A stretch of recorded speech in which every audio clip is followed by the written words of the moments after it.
Welcome to BTB Hot Takes with Andrew Kratzer. Now here's your host, Andrew Kratzer.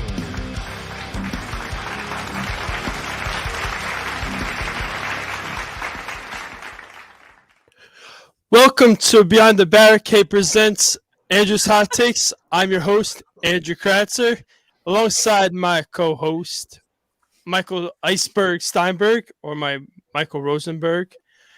Also, my producer slash host of BTB Live, Rodney Harris.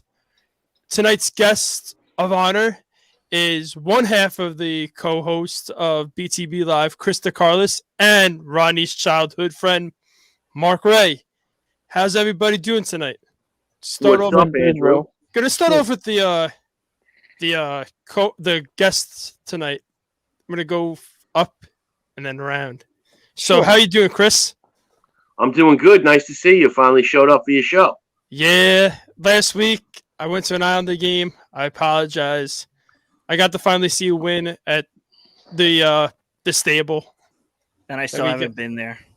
Yeah, poor you, Mike.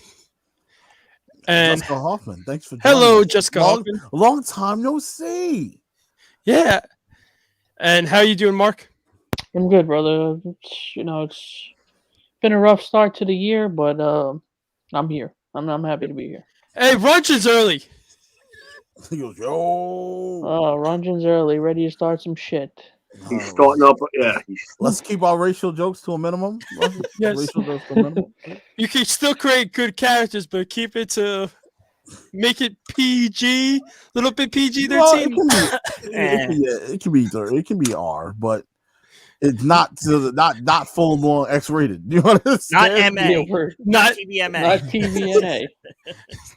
How you doing, Rodney? I know, right? Doing great, man. Doing great, feeling great. A lot on my plate the last week or so, man. Got a lot going on. Oh wow. Rungeon says, "Oh wow." And how you doing, Michael? I'm doing good, but you know what? You can't handle the truth. Oh. Is it? Okay. Oh, Jack Nicholson. Okay. Because all I know is that right there. All I know is good men. Okay, because I'm a stupid WWE Mark. All I know is that was from the WrestleMania trailer. Are you joking? Andrew, I've never seen that movie before. You've never seen A Few Good Men. No, I never seen that. Are you joking? No. Add that to the list. I still need to see Shawshank Redemption too. You haven't seen that either? You don't have no plans on Monday. Okay? You cancel all your plans. When you come pick up this microphone, you're sitting down watching A Few Good Men. There's no way. And I've never seen this movie. And Shawshank Redemption, Andrew, is way better than Forrest Gump. Oh yeah. I always say Forrest Gump is overrated. Way better. Yes, you can talk about everything else, but not keep it to a bare minimum. Hey, yes. Wait, they were at the game? Mm-hmm. I know he had kids. You're a great movie? He's three kids. You're a great movie? We great movie? We great movie. He goes, I'll see A Few Good Men here. Oh, how sweet. We great movie. So we got a lot of things to cover. Also, just got to say, I know Mark had a hot take that he wanted to bring in early, so I did actually. The floor is yours, buddy. All right, brother. So I don't know if you guys saw this, but Jim Cornette came out and was talking wild shit about Hangman Page. So Jim Cornette said, "What's the old saying? You don't dress for the job you've got. You dress for the job you want. It's not only the dress, but it's the attitude. It's the way you carry yourself. Adam Page is not a world champion. Somebody needs to help teach him how to be one. If he's going to be put in that position, and apparently nobody is, if they are, he's not listening." And then he said he could not have looked in a mirror at the way he was dressed and say, "I need to go out on national television looking like this as the world heavyweight champion, they either don't know or they don't care, and because no one's in charge, there's nobody to tell them that's the problem.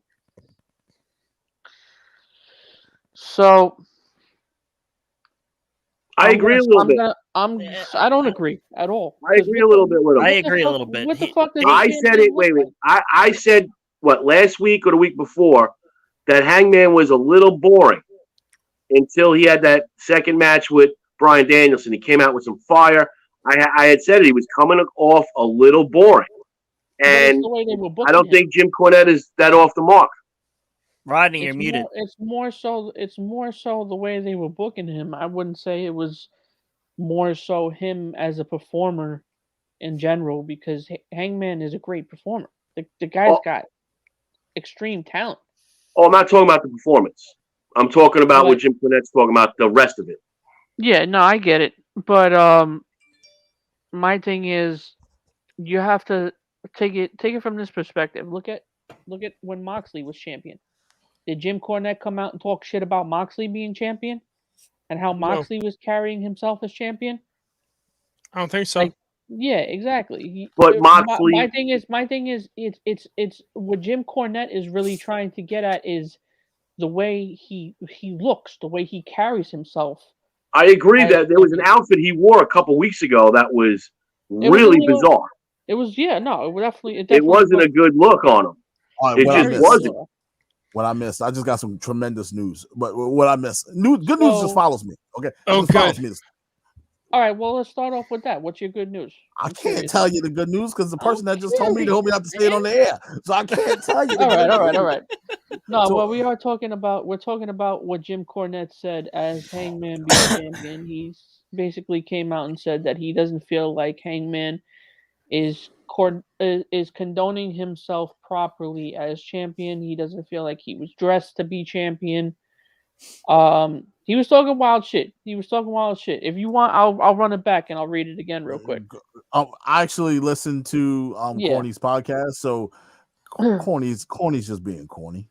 So Mike and I agree with Corny a little bit on this one. I think that Corny, I think you gotta give it a little bit more time, Corny. That's what I say. Give it more time because he's just coming off of his first feud, which they ran the way they ran it. I didn't like the way it was booked. I liked it for Bryan Danielson, but I didn't like it for the champion. Yeah, but Corny's talking about his look, his appearance, the way he's carrying himself in the ring. And I had pointed out last week, he was coming across a little boring. And then he wore this whack-ass shirt 2 weeks ago. And I kind of agree with Cornette. He's not looking like the champion.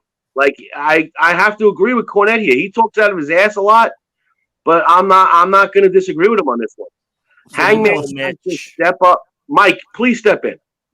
So he hasn't. I've seen things also. I don't know if it was the same thing that he saw, but I've seen things saying that they kind of are dropping the ball with Hangman. A little bit, yeah. And I agree with that. Are we just talking about the man's look? Or are we talking about his actions in the ring? We actually had a couple people. Cornette's talking about his look. We had a couple people in the group, in the group the other day talk about, I fucking completely forgot Hangman was even champion. Jesus. Because when you got the try hard cutting promos about absolutely nothing, talking about how this is a secondary title, this ain't no mid card title. Well, clearly you hold your TNT title higher than you hold your AEW championship. Yeah, and that's bullshit. Yep. And that's the hot take right there. And that's a good hot take right there. The AEW championship itself. To if I want to talk to Corny, this is what I'll tell him. Sometimes it's not the man with the title. Sometimes it's the title itself. The title hasn't been held in that regard. Now, here's what I'm going to say. Why was it Archer that's getting the next shot? Yeah. Why? Honestly, why? Why now? The question is, who did they, from coming off of Bryan Danielson, because we know the rankings don't mean jack shit. That's why I'm saying why. They gotta fucking go away with the rankings. Don't tell us wins and losses matter. You have people that are undefeated that haven't even. Right now, you know who right now should get the first title shot? Lee Moriarty or whoever the guy that beat MJF by disqualification the first show after the New Year. Literally, he should be the first one in line. I'm sorry. No, Adam. No. Why should he be? No, Adam. Because he's undefeated. If they're gonna go by records, that's it's a cumulative undefeated. Listen, I think Hangman Page got a lot of, how do you put it? Got elevated when he was hanging with the Dark Order. Mm-hmm. You take the Dark Order, and I'm not talking about the man's in-ring skill because I love him in the ring. You take the Dark Order away from Hangman Page, he's a little boring. I'm sorry. It's a fact. He's a little boring. And that's what Cornette was trying to hit on, and I can't disagree with him on this one. I can't.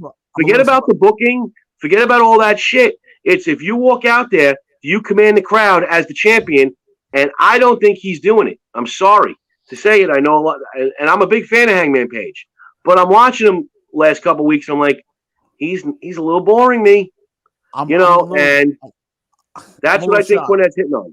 I'm a little shocked at Corny for this because Corny is a big old school wrestling fan.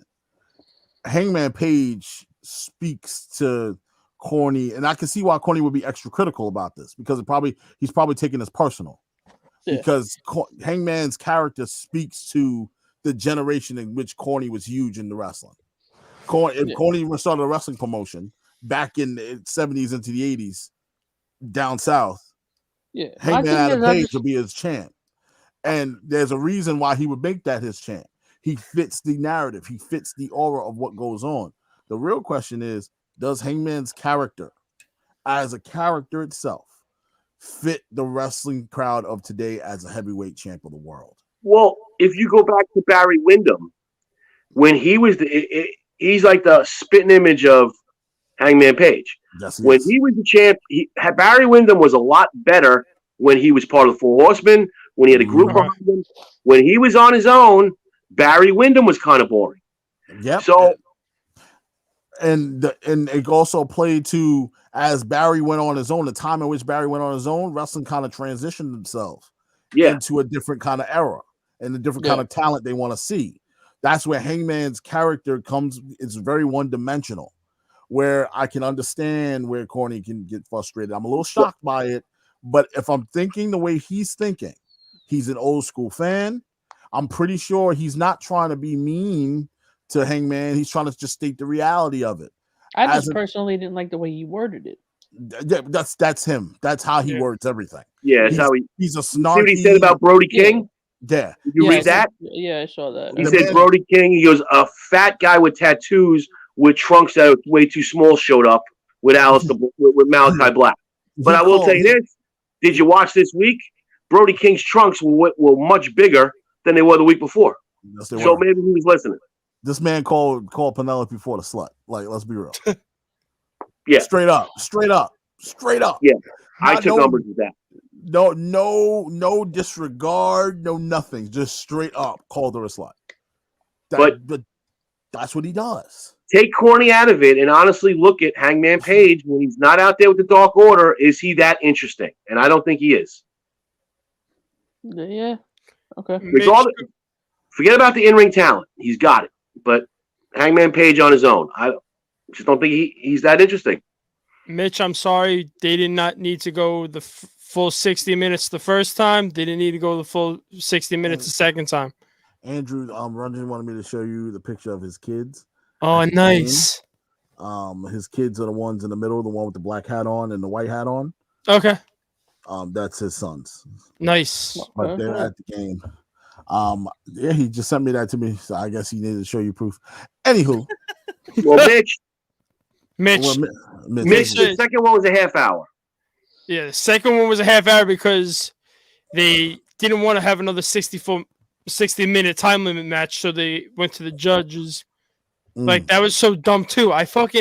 I don't understand AEW's way of like, oh, we're gonna do 160-minute match, and if it goes second 60 minutes, we're gonna have judges. Like, this is not fucking MMA. Christopher Brown has a hot take. I think he shared it on the other stream. He goes, I got an AEW related hot take for you guys. Apparently, Bully Ray is of the opinion that Moxley should apologize to the fans who paid good money for the show, expecting you to be there while he was in rehab getting clean. Can somebody tell Bully Ray to shut the fuck up? Fuck you, Bully Ray. I actually screenshotted what he said. I believe I still have it. Hold on. I read that today on Facebook. Is Bully Ray out of his fucking mind? Yeah, man. This is a weird hot take. This is a weird take by Bully. I was kind of shocked by that.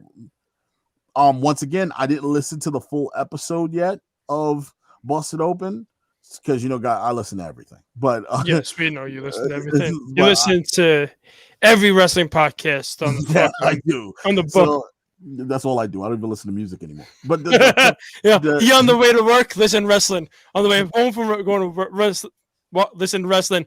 He's walking to his studio. He's listening to wrestling. Somebody posts on my shoulder. What music you listen to? I'm listening to wrestling. I have a system.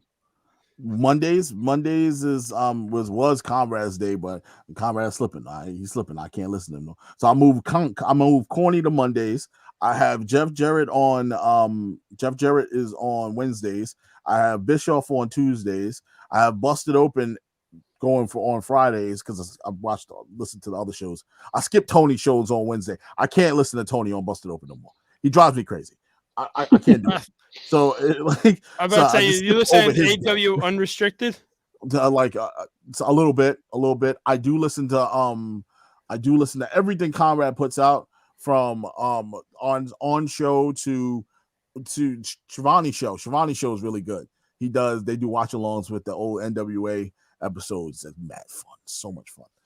Y'all want to see some funny shit? So I woke up this morning, right? And the first thing I did was I jumped on Google and I went to go Google, and Kayfabe News popped up and said Tommaso Ciampa makes his main roster debut as Crazy Luigi Pepperoni. Luigi Pepperoni vows to stomp opponents like grapes for wine. Jesus Christ. If he shows up with the name Luigi Pepperoni, I am officially done with WWE. I still got a bone to pick with NXT 2.0. What's up, Kyle? As we should. Yes, listen to everything wrestling. Yes, you should. I am still pissed off about Tuesday's name change. I don't really. I know. I just don't like the fact that they just changed Walter out of Clear Blue. It's like, but also, which I read that Shane Helms said that once he first appeared on WWE, they changed his name. They lost his belt, but he turned out pretty good. Yeah, I think he'll be okay. If it ain't broke, don't fix it. And let's not forget, Kyle O'Reilly kind of foreshadowed this in 2019, December 26th. Yeah. What did he say? This is what he said. That's assuming between now and then Gunther doesn't get distracted by a chocolate river, falls into said river, and then the Imperial Palumpas do some weird German dance number. Highly likely scenario. Set at 9:05 a.m. December 26, 2019. He called Walter Gunther back then. Wow. That's probably where they got it from. That's probably it. Yeah. I swear to God, if Fabian Aichner and freaking Bartel show up with those fucking corduroy pants with wigs on, I'd be like, what the fuck is going on? Look at Mitch saying his sources. My sources say that Jeff Hardy will be with AEW, yes, because he's going to be with his brother. It's going to be his last reunion tour with his brother. I briefly heard about well, they're actually doing a big time wrestling up in Connecticut. Wait, state your sources. I need to know your sources. Who your sources? Yeah, I saw that on Sportskeeda actually. Best name in the business: Reigns versus Gunther. Make it happen. Gunther. Yo, I want to see that. I would like to see that. I want to see. I always wanted to see Reigns versus Walter. Vince is killing Triple H's vision and don't understand why. Listen, me either. Nobody understands it because H is standing in the house right now, looking like Mr. Krabs with the fuzzy vision. I'm sorry, but if the rumors are true, who is going to be taking over WWE after Vince is like gone? And I swear to God, if it's Nick Khan, I will be so pissed off. Nick Khan's already taken over. Gunther versus Walter. So they're gonna. Is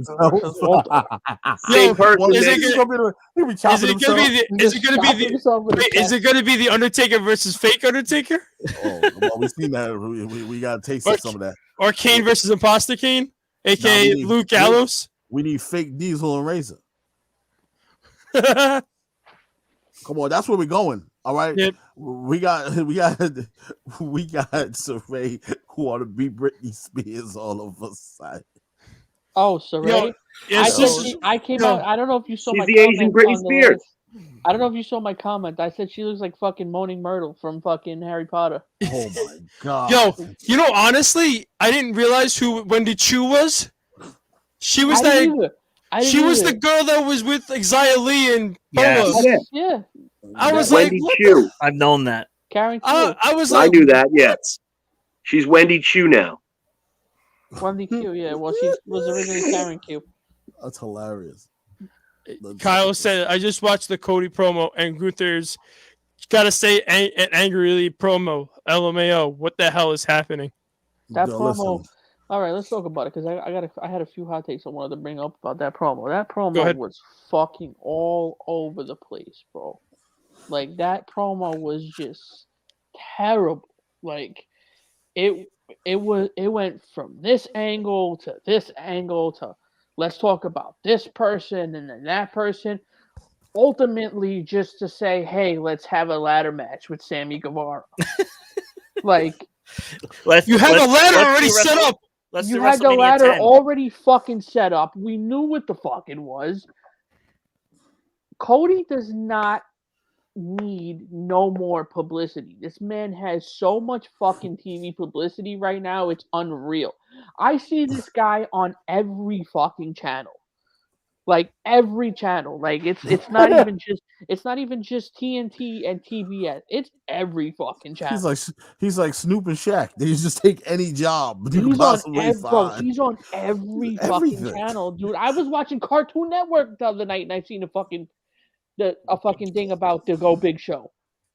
I watched a YouTube video and I see an ad for the Go Big show, and I'm like, listen, why Cody, do this shit? I gotta give Cody the businessman credit. I gotta give Cody the businessman credit. He goes out there and gets his bag. I'll give him that. Does. And I'll give him that. But you're making it annoying, bro. I know, at this point, he's playing off the rumors of the Rumble. You know, that's exactly what he's doing. Mike, you hit the nail right on the head. He's playing off the rumors of the Rumble. He's playing off the rumors of the contract situation. He's trying to build a character while feuding with Sammy Guevara. This is a problem for me. Like, you're hurting Sammy. You're not doing anything for Sammy. You better drop that title Wednesday next week at Beach Break, which I said still the same weird in Cleveland. No beaches in Cleveland. In Cleveland. I didn't know anyone went to spring break in Cleveland. Yo, me and Lady's going down to spring break in Cleveland. You want to go? Not that. It's January. It's January. You're gonna hang out with Baker Mayfield while you rest your shoulder. This is where the whole winter is coming should have been this Wednesday, next week on Wednesday. They should have made it. They should have made it at all. Well, then they have to call Winter is Here. Okay. Winter is Coming is a foreshadowing for Winter Coming. Doing the beach bash in fucking Cleveland in January. I mean, rough. Talk about a turd. Yeah. It's just fucking crazy and shit. That's a turd.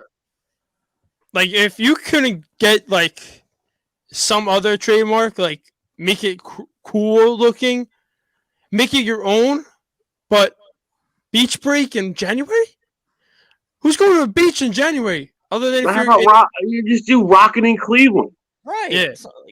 Makes sense. Beach break should have been something done in like May. Yeah. April, down south, it'd be fine. But Yep. I don't mind him being everywhere, but my problem is that you don't need to attempt to bury people. Ray Dragon, developmental talent. How dare you, sir? That's what K Marvel said. Yeah. Yeah. I don't mind being, oh God. But Like I even I was in during the thread on the THWF group yesterday.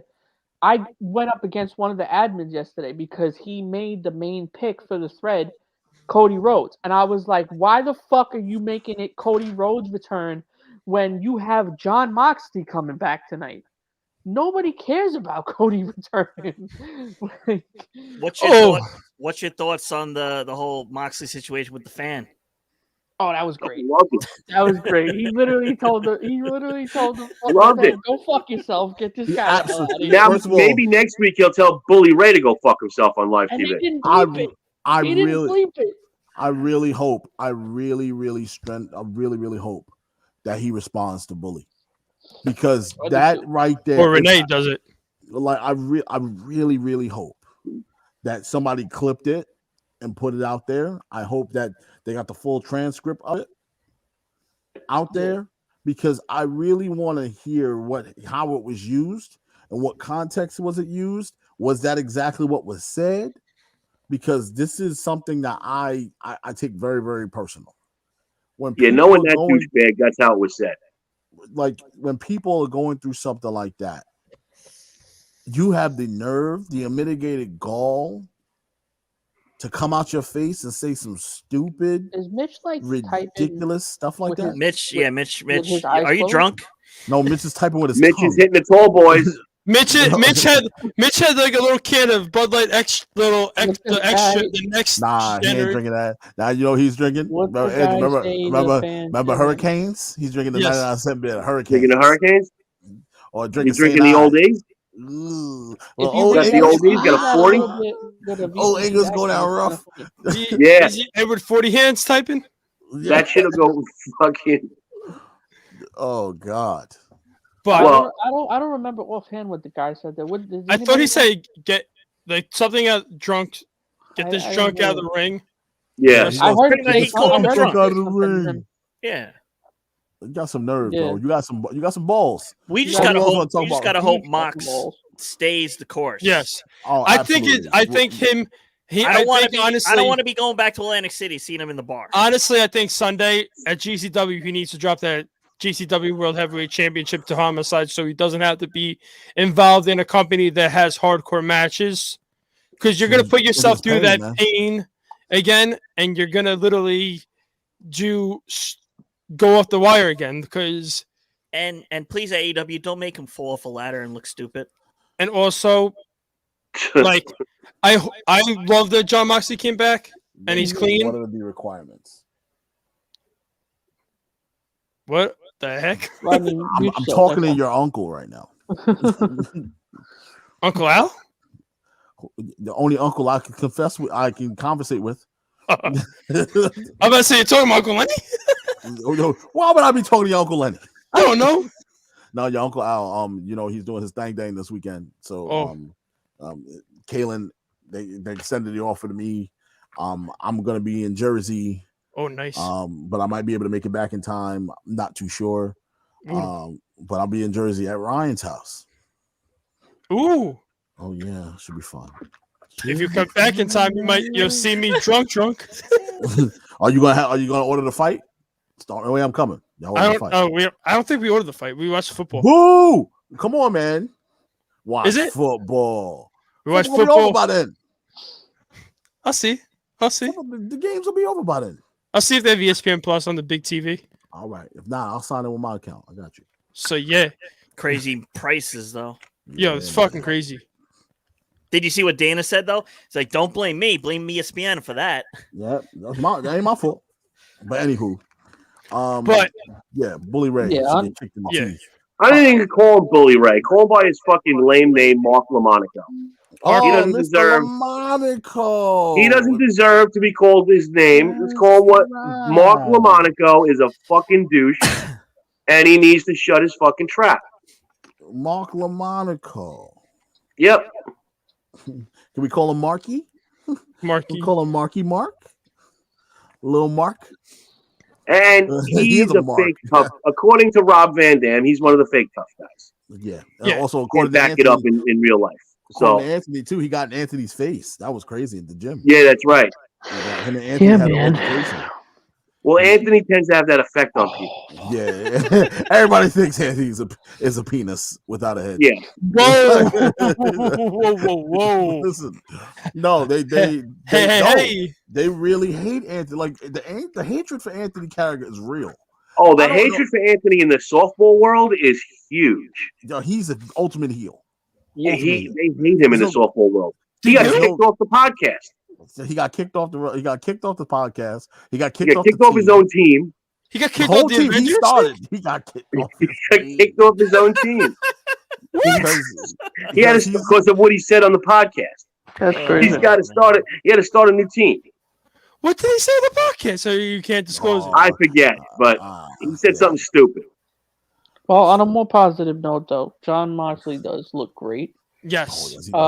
He looks much better. If you notice, his hairline came back a little bit. Yeah. He looks great. His hair came back a little bit.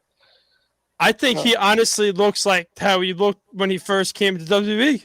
In a way, he looks younger than he looks younger. He looks, he looks like he put a little more weight on, but I think he took a lot of weight off, though. He took a lot of weight off. But yeah, he trimmed up. He trimmed up, but I think all of it. He's got the dad muscle bod mass now. He looks like he did when he debuted for AEW, when he had a couple months off and he got himself right. And but he's not having this problem like I am. Or Mike, or Michael. Damn, why you had to put Michael? Chooses to wear the damn hat. why do you got to throw it at Mike? He's over wearing the damn hat. He put Mike on the Mike spot. wears hats. Mike wears his hats. But I gotta also, get like Mike, I need hats. also, did you see Grayson Waller's tweet? Yes, that Fuck actually was Grayson funny. Waller already, man. I'm so. He sick said of the name Walter was close to Waller, so he had his lawyers. He's like, my lawyers do good. My lawyers this. work well. Shut up. Hey, it's a smart tweet. You put some heat on him. He's trying to. Yeah, but Chris, he how might do you want to feel? learn how to wrestle. Just saying. I'm just saying. Mhm. As we already know, I already know how Chris feels about Grayson Waller. Dog shit. That's how I feel. Grayson Waller's not very good. No. He's not entertaining. I can't tell. I Every time tried. he comes out, I can't tell if he wants to box or play ball or fucking Or wrestle. play best. Yeah, Van Stinkle. Are we shirts or skins? Shirts of skin. Oh no! All back shit, right, Rod?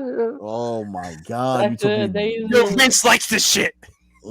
Great, such good shit. I love watching guys with their shirts off. We used to do that shit in fucking at 68, bro. Yep, shirts and skins. Shirts and skins, bro. Sean was always skins because this kid never wears a shirt. Yeah, Sean never wore a fucking shirt. Everyone had a friend like that. Yeah, he was always has a shirt off. Doesn't matter what time of year it is. Sean never Nipples out all the time. I had a friend that showed up to a happy hour when we were 21 in college. And my man he's 6'1", 260, right? He was a big fucking dude.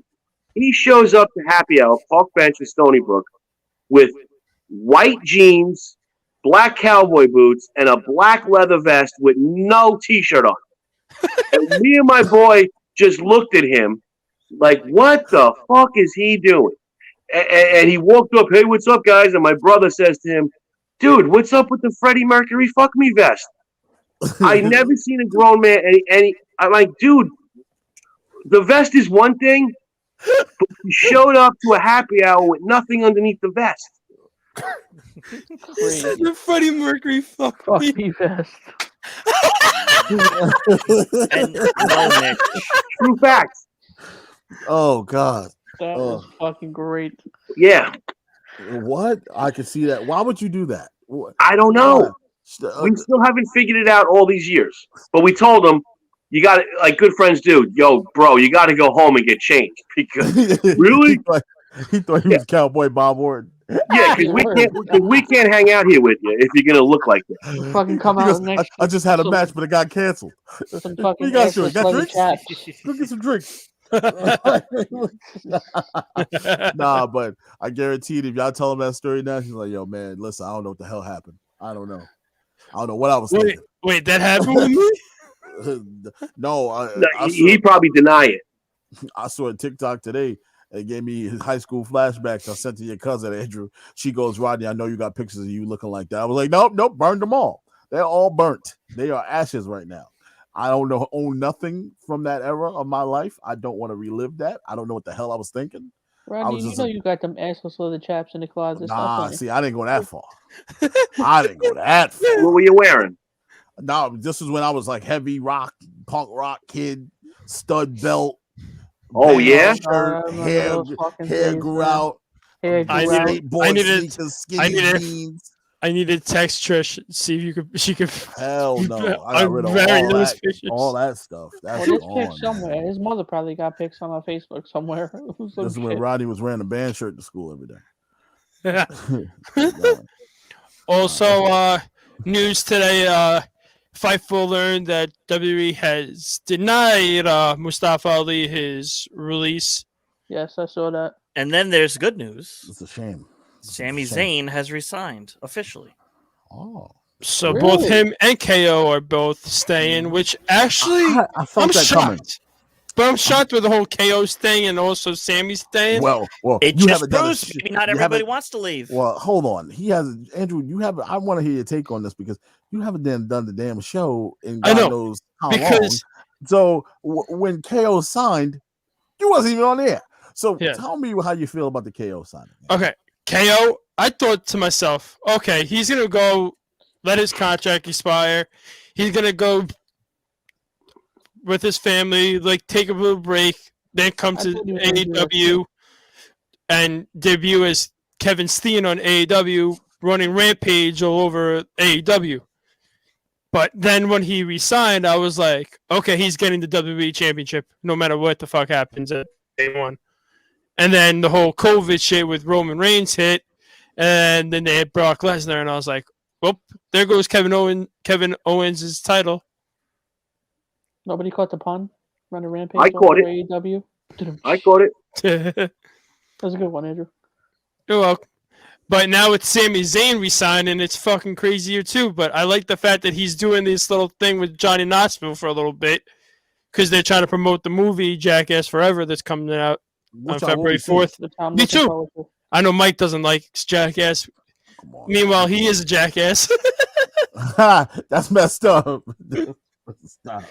Oh, another thing, since we're on the topic of jackasses, that, and since we're all on the topic of WWE, Randy Orton, I just read on Sportskeeda today. Randy Orton actually came out and said that he didn't necessarily say he said he's starting to feel the effects of the RKO. What happened?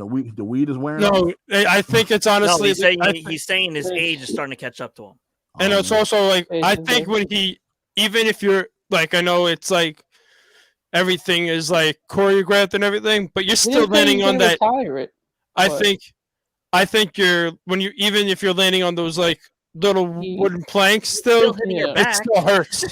He might have to slow it down doing them fucking RKOs. Could he bring back the punt off the top rope and shit? I think if Seth Rollins was able to bring back the stomp, I think you could bring back the punt. He can actually make the he can actually make the DDT his finisher. I wouldn't mind having that as a finisher instead of or does he set if RK Bro doesn't dismantle by Royal Rumble, does he the one that sets up Riddle with RKO? Yeah. Like he sets the guy up and Riddle gives him the RKO. Oh, I just got my tier poll. Oh. Do you want to guess, Andrew? Matt Riddle. No. Damn it. Sasha? No, it's actually it will be somebody will be discussing later. Well, that's vague, Mike. Oh, that's so vague. When is the Rumble? Next week? Yes, next Saturday. Next Saturday, it's gonna be great. Think it's someone that So I weird. am the one who told us to talk about. Oh, okay. Yes, I just got John Cena. Okay. So, hello, Jen, wife of my co-host, Michael Steinberg. She said we're Um, awesome. Thank you, Jen. Yes, we Your are. guests are awesome. Also, Thank you, I Jen. can't Your wait to wife's watch. awesome. I can't wait to watch Peacemaker after we sign Oh, off. Jen and I are doing the same thing. Oh, I can't watch- Peacemaker and so let me tell you Yo, I something. got so If much. you guys, watch. if you quick side, I have not watched Peacemaker yet. listen, I'm not Watch gonna it. give no spoilers. I'm gonna tell you, Peacemaker has the greatest intro I've ever seen in television I history. told you. The greatest I've heard intro I that. ever seen heard in that. You can't television skip history. it. You always have to watch it. I That's why I came- watch I'll it be right every back. time. he said that's why he made it like that, so that people don't skip. The No, like you can really, and I love the fact that you're seeing a different side of John Cena in the show. Yo, It's not that kid friendly John Cena no more. Mhm. It's Actually, F that the set. Yeah, what's funny the is set scene? Herman just texted me about it too before. He's like, "Yo, that was also the beginning when he's in the hospital." No, the sex I scene will- with John Cena is wild. That was wild. I never thought I'd see John in that light ever. oh God, no, Oh, Jesus Christ. no, Listen, let me tell no. you. Last I, time I don't want to see see him in that light. last time I see Cena in like a sex scene was damn train wreck. No, that was a train wreck. Now, this is not. Watch is it, something- Andrew. Watch the first this is- episode right after we're done. Okay, I cannot. Because when I came home on a from overtime on 12 to 8 on Sunday night, and I came home like Monday morning, John Cena was on the Drew Barrymore show, and they showed a snippet of the Peacemaker. And my mom goes, "I kind of want to watch this show." No, I still love that woman with all my heart. Drew Barrymore. She forever had my Yo, heart. I told Jen at dinner, there's another episode of Peacemaker. She's like, after the show. No, listen, Peacemaker, wow, that boy is something else, man. And I'm not the biggest John Cena fan in the world. I'm not jumping out the window for him, but in this show, as this character, very good, very I good work. I was saying that this is gonna be his launching point, Oh yeah. If like he does like this Scorpion King kind of was for The Rock. I would say the game plan of Tooth Fairy. Yeah. I found myself watching the game plan more than I watched Scorpion King. Just say it. I thought the game plan was a fantastic movie. Good family friendly movie. It got you invested in him, showed that his acting skills, he could work with kids. Don't get me wrong, Guardians of the Galaxy was what launched Batista to the moon, but he also did a great job in I Spy. A lot of people won't give him credit for it, but he did. He also did a hell of a job in the movie Bushwick. If you haven't seen it, it was filmed in my middle school. Shout out to IS-77. Right. So it was, Actually, he was also in what was it? Stuber. Stuber was great. That was a great movie. Stuber was good. Stuber had me roll. I was on the floor crying in the movie theater. Me and Trish was cracking up. Oh my goodness, Stuber was so good. So there's guys that can out here doing it, and everybody's chasing The Rock, right? Everyone's chasing the highest paid actor in the world and trying to get to on his level, and he's got his hands dipped in a million different things. But the real true question is, who's going to catch him first, Batista or John Cena, right? That's what everybody's been talking about. But Batista, I think, has his own route, and he's doing a lot of good work. But Cena got a ways to go, man. You got to catch Batista before you can catch The Rock, in my opinion. Batista's kind of light years ahead of you right now, buddy. But this is got a his long way to launching go. point. Oh, this is it. This is you keep making stuff like this, you're gonna be all right. Got my beverage. Oh man. So yeah, even my mom wants to watch the show with me. So do I show her the first episode, or do I not show her the first episode of John Cena? I'm just gonna tell you. I'm gonna let you know this. Do I cover her in my mom's eyes? No, you might feel a little weird at a point because it's not what's being done; it's how aggressive it's done. It's just over the top, bro. Like, can I explain it? Spoiler alert. Go ahead. All right, spoiler alert, guys. We're way too far in now, so you might as well go. Yeah, he sees this girl. He's basically trying to get a quickie from anybody he can. He hasn't had any in years. Yeah, he's supposed to be serving a 30-year sentence. He was in jail for 5 years, had a building fall on top of him, and he got shot. So he hasn't had no poom. He hasn't had no poom in 5 years. So he's just trying to get it from anybody he can. He sees this girl. She kind of looks like somebody straight out of the shooting at the walls of Hollywood Bang Bang video. I Am a Warrior. She's sitting there looking like a full woman out of the episode of Cats, and hair all over the hair crazy. He just gives her the eyes at the bar. She gives him the eyes right back. Cutscene to her apartment, and him just pile drive. Listen, he had her bent over the. I'm trying to get. He had her bent over the sink and just destroying this woman. Oh God! Oh God! When I say destroying, muscles popped out, veins out of his neck. It was nuts. I was like, whoa! He's a method actor.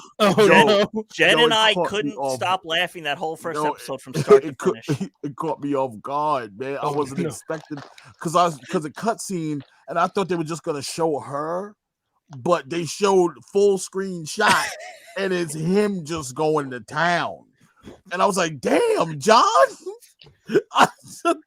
It was like quick. It was like a 5-second scene, and then it cut to a regular scene. But him with the look at this. I'm not even gonna say what it is. But him with the using it as a microphone. All I had to say is someone getting railed, and Mitch over here goes HBO Max, right?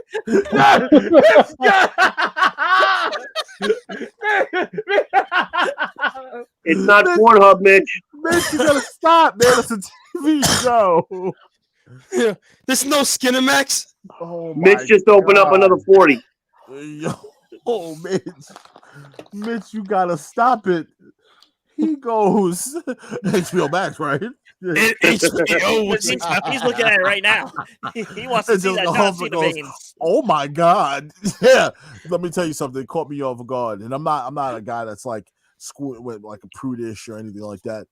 But I just was not expecting that to happen, and I was like, "That's John Cena." It's weird, man. Like, and this happens in the first few moments of the show. Okay, this happens in the first episode. Okay, I gotta ask you, even though I'm gonna be watching it, does he have the fucking helmet on while he's doing it? Nah, he's stark naked. Like okay. He did, Okay. If he had the helmet on, I've been like, I would have been laughing. Full birthday suit, homeboy. Let me tell you something, Andrew. Probably the most aggressive you ever see. Ever. Like a jackrabbit. Yo, my man's calves was flexing. He was on his tippy toes. I'm not kidding. Hold on. This episode. I am not exaggerating. Mark Ray's looking up right now. It was OD. No, I have a picture.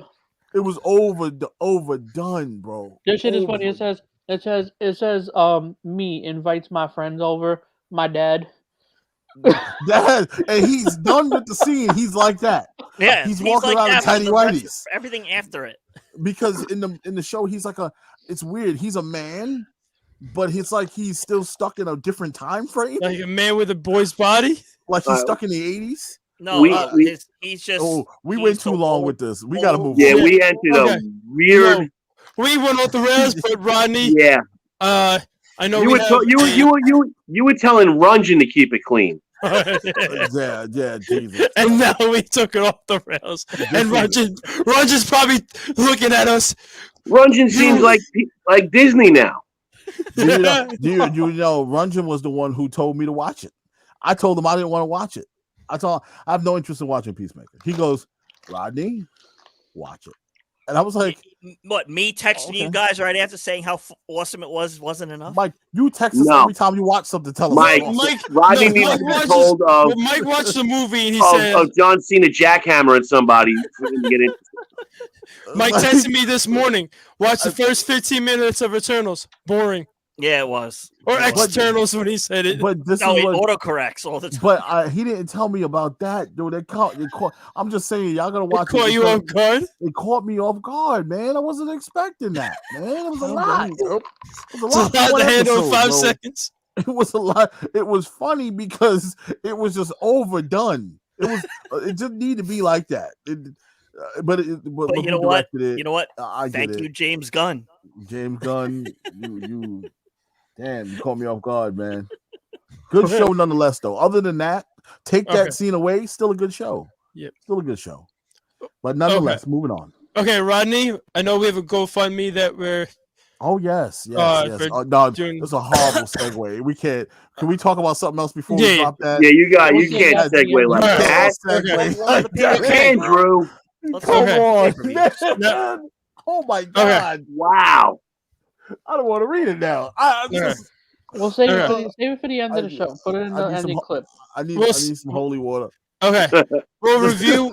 We'll go over one of the pay-per-views that we should have went over. Back in the day. Back in the day, Back in the last year. last year. Yeah, Where back was whenever Andrew decided to show up and do his show. It was Oh. World War III of 1996. I hope. Yes. I hope it was World War It was- III. Yeah, World War III 1996. Yo, that pay-per-view confused the fuck out of me at the end All of the right, match. all right. I'm happy I have Chris here because Chris will help me explain World War III and what it was about. Like, because I think that it got a little confusing for you guys at a certain point. What was the confusing about it? Let me No, ask you. the ending match is just the whole 60-man battle royale with 3 different fucking cameras. I couldn't pay attention to one camera I wanted to watch. All I know is I was trying to look for the camera that had the NWO in it. Oh, God. It's like when they do those 5-on-5 tag matches and they fucking got the cameras all over the place. So let me explain it a little bit. Okay, so what the rules of the World War III match were? It's the same rules of a battle royal, but with 3 different rings.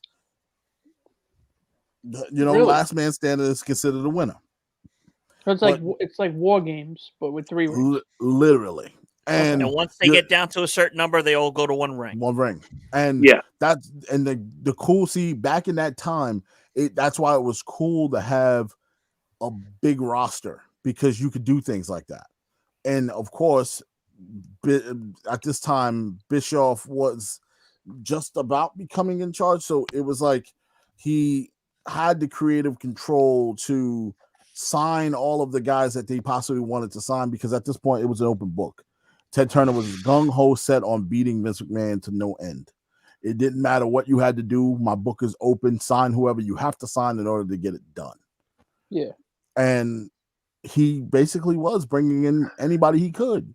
And they were winning at this time. They were winning significantly. So this match worked because of the roster size they had. And that's what made it really, really fun and cool. Because this wasn't now keep in mind, the outsiders are here by then. Things are starting to click. No pun intended. And things are really starting to shoot off for WCW, but it was a lot of fun. A lot of people took issue with the way things were going. But I like this pay-per-view because it reminded me of a time where, man, you could just go out there and just have fun. And no one really gave a damn. Yeah. This is what made it fun for me. One of my favorite pay-per-views. I've thoroughly enjoyed it. And hey, man, I would like to hear your guys' take on it. What did you think of World War III? I wish they could do that. If WWE or one wrestling company had the bigger roster like this, I think they could honestly do this nowadays. This is where collaboration would work. If you're gonna have the Forbidden Door, Oh God, Ooh. this type of match, Ooh. Mike's Oh. on his own then. you said the magic word, Mike. Forbidden Door. He's allowed to say it on my No, show. but that's good though. I like that idea a lot. No, we just got done talking about the Forbidden Door. And we're in discussion of when did the Forbidden Door become forbidden? And apparently Cody Rhodes built the Forbidden Door, because I'm pretty sure the Here we go. Forbidden Hot Door was take. already built again. Hot take. Forbidden Door was built years ago. It just wasn't called the Forbidden Door. It was just something that you did. Exactly. I don't know. We don't, like, us old school wrestling fans don't know what the hell a Forbidden Door is, but that's what you're calling it nowadays. I guess that's what the kids are calling it, huh? I didn't hear that term until AEW became a thing.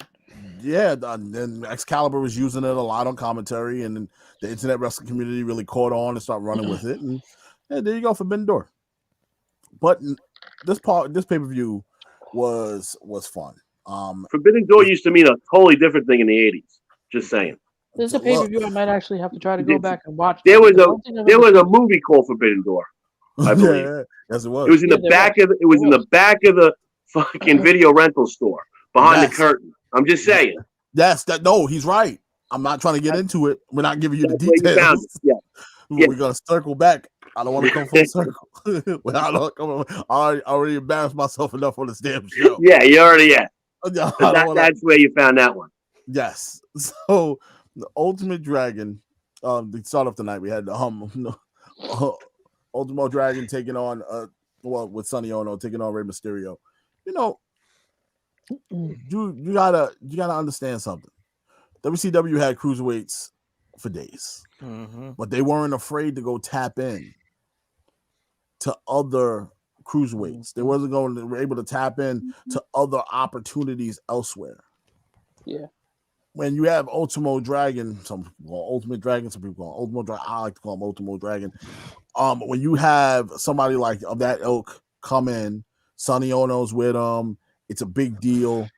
Rey Mysterio, up and coming at this time, really starting to really set the world on fire. Keep in mind, down in Mexico, he was already setting the world on fire at a young age.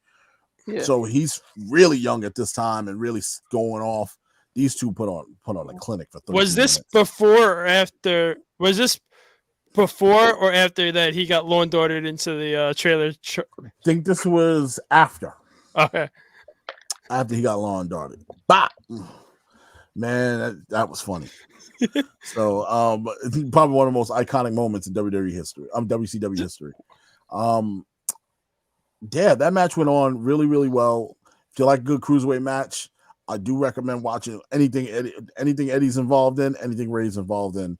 And also, when you got Juventud and those guys, Psychosis, Juventud, Ultimo Dragon, La Parka, they had a squad. They did.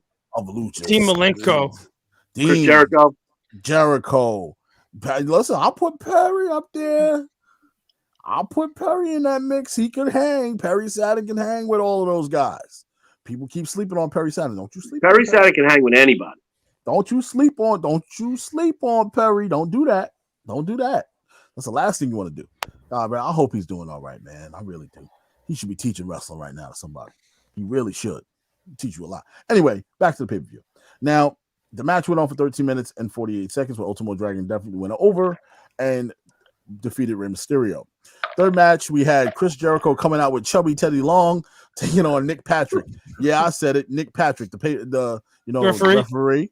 Yeah, he fought him. And Chubby Teddy Long. Yeah, Chubby Teddy Long. With one arm behind his back, right? Yep, one arm tied behind his back. He's fighting Nick Patrick. Teddy Long was chubby as hell at this time. Yo, I don't know what he was eating. Yo, I love watching WCW and seeing all the people that came from WCW that were there and to WWE.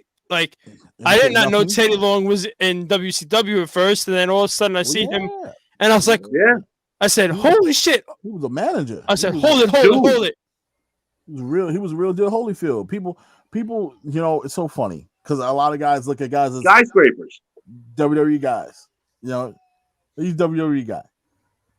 No, he was WCW. WCW. I say Chris Jericho is not when he went to AEW. He's not he wasn't really a WWE guy to me. He was more of a WCW. Then he went to WWE. So it's like he made his fame in WWE, but he was definitely a superstar and was going to be a major part in WCW if they continued. That's the hard part. You know, that was the struggle with Jericho. Jericho was about to He be jumped launched. off at the right moment. Yeah. That's just timing is everything, and Jericho just had pretty damn good time. Not even that good timing of his first feud with The Rock and just everything. Oh yeah, it's just he fell. It's not like he fell into it. He just timed it right. Mm-hmm. Yeah, That's it. That's all he did. Chris Jericho definitely go over on Nick Patrick. Let's be real here. The match was 8 minutes and 2 seconds. You had the Giant taking on Jeff Jarrett. Oh my goodness, Jeff Jarrett. I can't sing You this. see, he trademarked Slapnuts. Oh Yep. yeah, And you see, so. you see, he showed up to a GCW event dressed like the Undertaker and bashed Effie over the head with a fucking guitar. No, my man got his hands dipped into a new baseball league. He started a damn. He's got his hands dipped to wrestling again. Anthony Carragher with the check-in. Anthony goes, Forbidden Door is such a dumb name. Dirt sheet suck. Fanboys ruin everything. Why can't we just sit back and watch the product without creating something to hate? Listen, I understand what you're saying, Ant, but you know you are the hate creator, so you tell me. You started the hate. I didn't start the hate. You did, man. They hate you. I don't know why. Okay, you started the hate. I don't know why they hate you, brother. I don't know. But at the end of the day, the Giant went over on Jeff Jarrett. The Giant at this time, let's talk about it for a second. He was really starting to get his comeuppance as well. Played a major part as the big man in the company, held that role significantly, bounced around with the NWO. He was a world champ at a point. You know, he was the real deal Holyfield back in this time. First big man I ever saw, even though he used a little bit of the middle rope. First big man I ever see do a kip up. Yeah. We had big guys do it before, not to that stature though, not to his level of big. He's a pretty damn big man, and Because at this time, I was watching a clip on Facebook today that said, I missed the old days like this, and it was Mr. Perfect versus the Giant, and Mr. Perfect did the perfect plex. The Giant kicks out, and then all of a sudden you see the Giant freaking do a kip up. I was like this. I'm like, what the fuck was this? He also smoked cigarettes in the ring, so there's that. Yeah, the Giant. I'm happy that he transitioned himself to getting his body right and health right, because all that stuff started to catch up with him. Unhealthy diet, smoking, all that stuff really started to weigh on his body. Now look at him in the best shape he's ever been. Rock solid, muscle bound dude now, looking great. Happy for him, man. It takes a lot to admit when you got to get yourself right. So kudos to him. I ever tell you I can't stand wrestlers like him? Andre the Giant. Oh, big guys Braun like Strowman. that? Oh no, there's big guys. There's Brock Lesnar. Then there's circus attractions. Yeah, he's a circus. This is Andre the Giant and the Big Show and Almost. Now we got Almost. And like Braun Strowman. Like Braun Strowman is, he's about at that point. I just can't stand him because you're never gonna believe that any other dude is gonna beat them. Mm-hmm. And Andre the Giant was the worst to watch in the fucking ring. Yeah. And also, to know my knowledge, I know him being big and everything, he was hurting every single step of the way. Fucking, he was walking, he was hurting. He fucking takes like a little bump, he was hurting. Like, I don't understand why. I don't understand why, if you're putting yourself through that, why you have to be in a wrestling ring like that. Understand you're big. Because where else is he going to work? I got somebody that wants to spread his Anthony? Yeah, his issues. His cheer? He's going to spread his cheer. Okay. Hello, Anthony Carragher, and welcome to the Hot Takes Bunch. Where is he? My whole government name. What's up, guys? Are you in the car? I'm in the dark right now. I am in the car. You know, I got to keep the theme alive for fans of the show. But anyway, I'm on my way to the gym. I've decided to stop being a fat piece of shit, and I'm gonna get myself healthy. So you getting swole? You know, I decided to tune into the a little bit, whatever swole could be. I'm tired of being the kid that's stuck in the tube in the Willy Wonka factory. So. Oh, did you have Walter to come get? Oh, excuse me, Gunther to come get you out?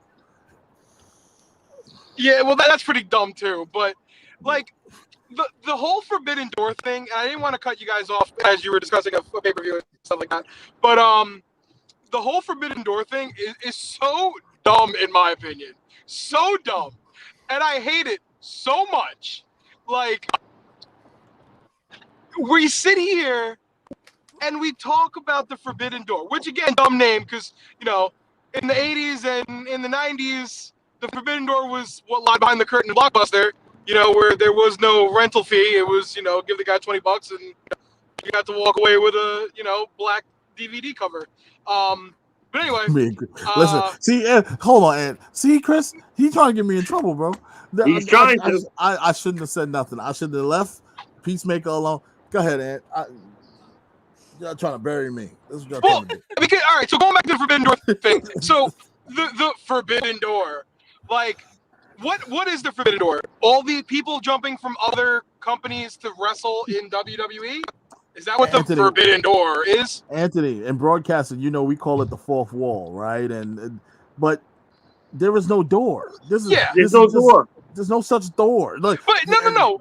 But is that what everyone's for? And Vince needs to open the Forbidden Door. That's right? That's what I had to ask Rodney. I'm like, am I that old and out of touch that I missed something here?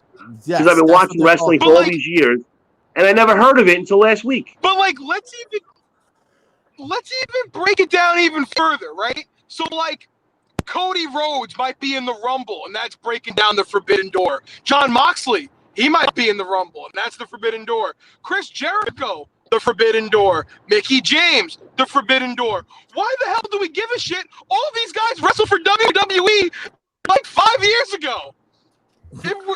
What are we talking about? The Forbidden Door. We're gonna be surprised that these guys wrestle in a WWE ring. No, that's not the Forbidden Door. These guys wrestled. They left. They went to another company, and you're sitting here now complaining that you want to see them back in a WWE ring. If you want to say any Forbidden Door was open, was when you saw Sting in a WWE ring, because that was for a forever WCW guy. Or when Goldberg made the jump and came to WWE. The Rumble. There's your Forbidden Door. But you're sitting here and you're like Cody Rhodes or John Moxley or Chris Jericho. Jungle Boy. Why do we give a shit about these guys we all know now? it's not going to happen. Why do we care about these guys now when they were here? No, it's not going to happen. And then people are going to sit there and be like, well, the Rumble sucked because there was no surprises. Well, like, there was no Forbidden Door. Especially in WWE, everyone sits here and fantasy books. Like, I love fantasy booking, but fantasy books the craziest shit. So when it doesn't happen, they can complain. Pay-per-view's ruined. Like The Rock showing up at Survivor Series? Yeah, remember that one? Don't get me fucking started. Nobody ever said he was showing up to Survivor Series. Yo. What made y'all think in your minds that this was going to happen? like, oh, The Rock's going to be here tonight. You should have heard him in the arena, Anthony. The Rock's showing up, man. This could be The Rock's moment. Oh my God, Roman, better watch out. Thank you for coming. See you tomorrow night for Monday Night Raw. Boom! And then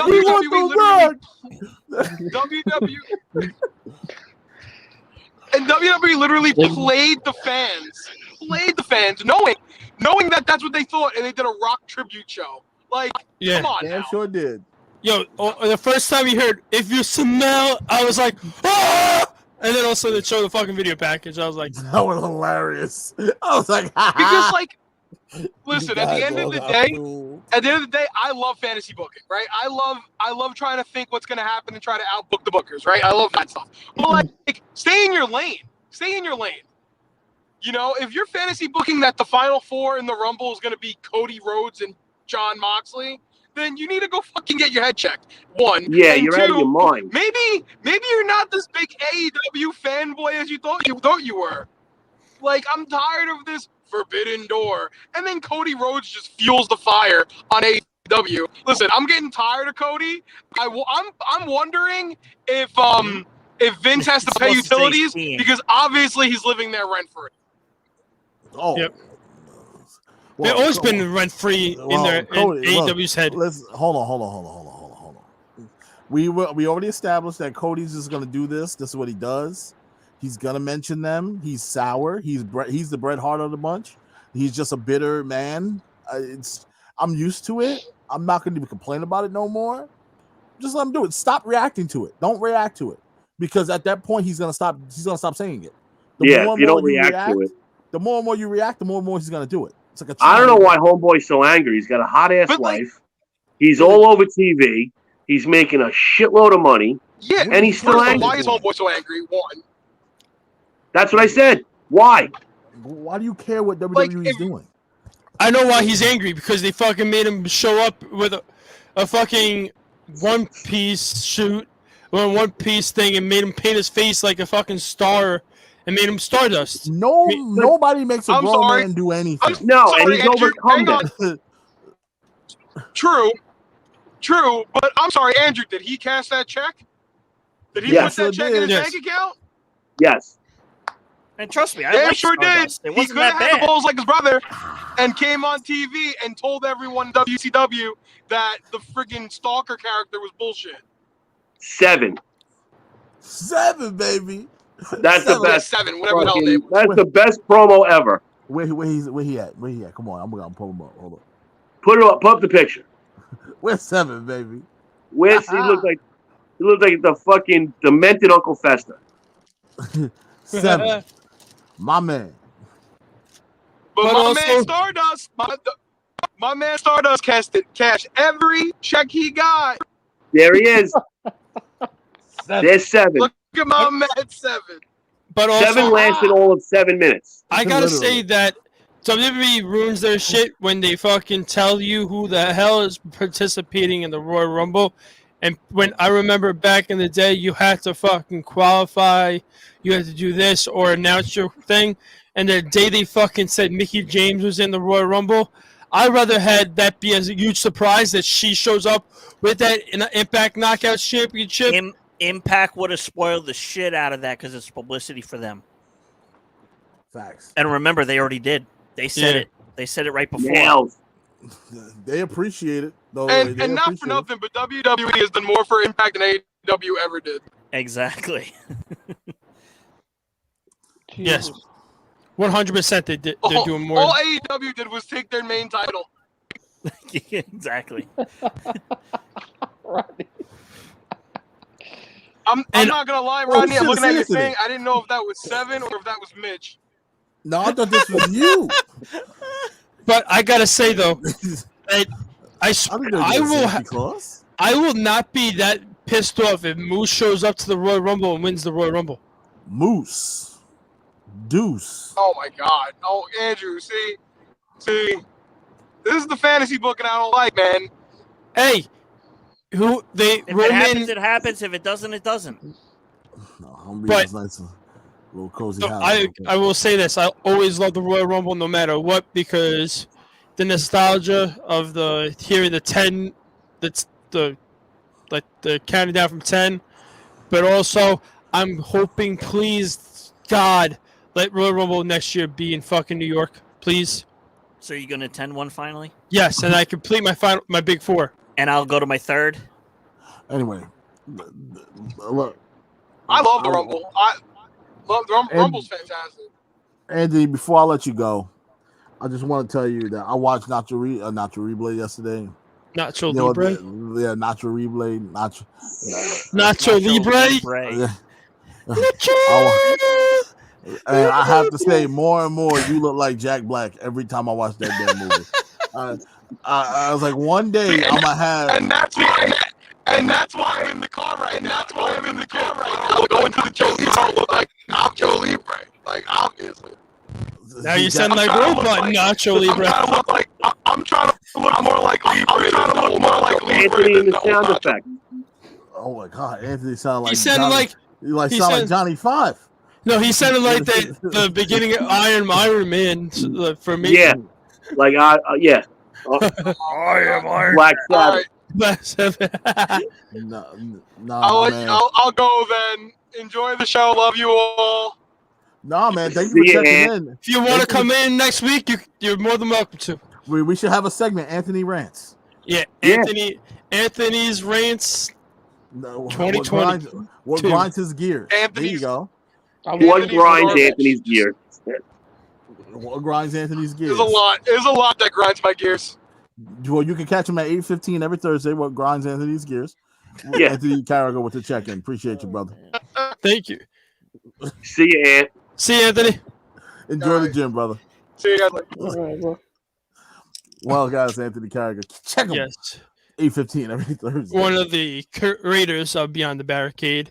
Yeah, If it absolutely. wasn't for him and Rodney, I wouldn't be a sitting thing. wouldn't be sitting in front of the screen right now. Wouldn't have never stepped foot in that studio in Bohemia. I'll tell you, God bless Anthony appreciate Chevy it. Equinox. Because if it wasn't for us driving that damn Equinox, trying to come up with a name for a wrestling show, this whole thing would have never been a thing. And Just Yeah. shout out to Kaylin, Rodney, and Anthony for starting this shit. This Yeah. is amazing. Kaylin, shout out to Kaylin King, man. I gotta can't get wait to have Kaylin her on back. my show. Me I and gotta Andrew get came Kaylin in. on my Me and Andrew came in about the same time. Yep. I can't wait for Kaylin to come back full time. Oh my god, I can't wait. It's very special to the show. I don't think she understands that. Yeah, No, Kaylin.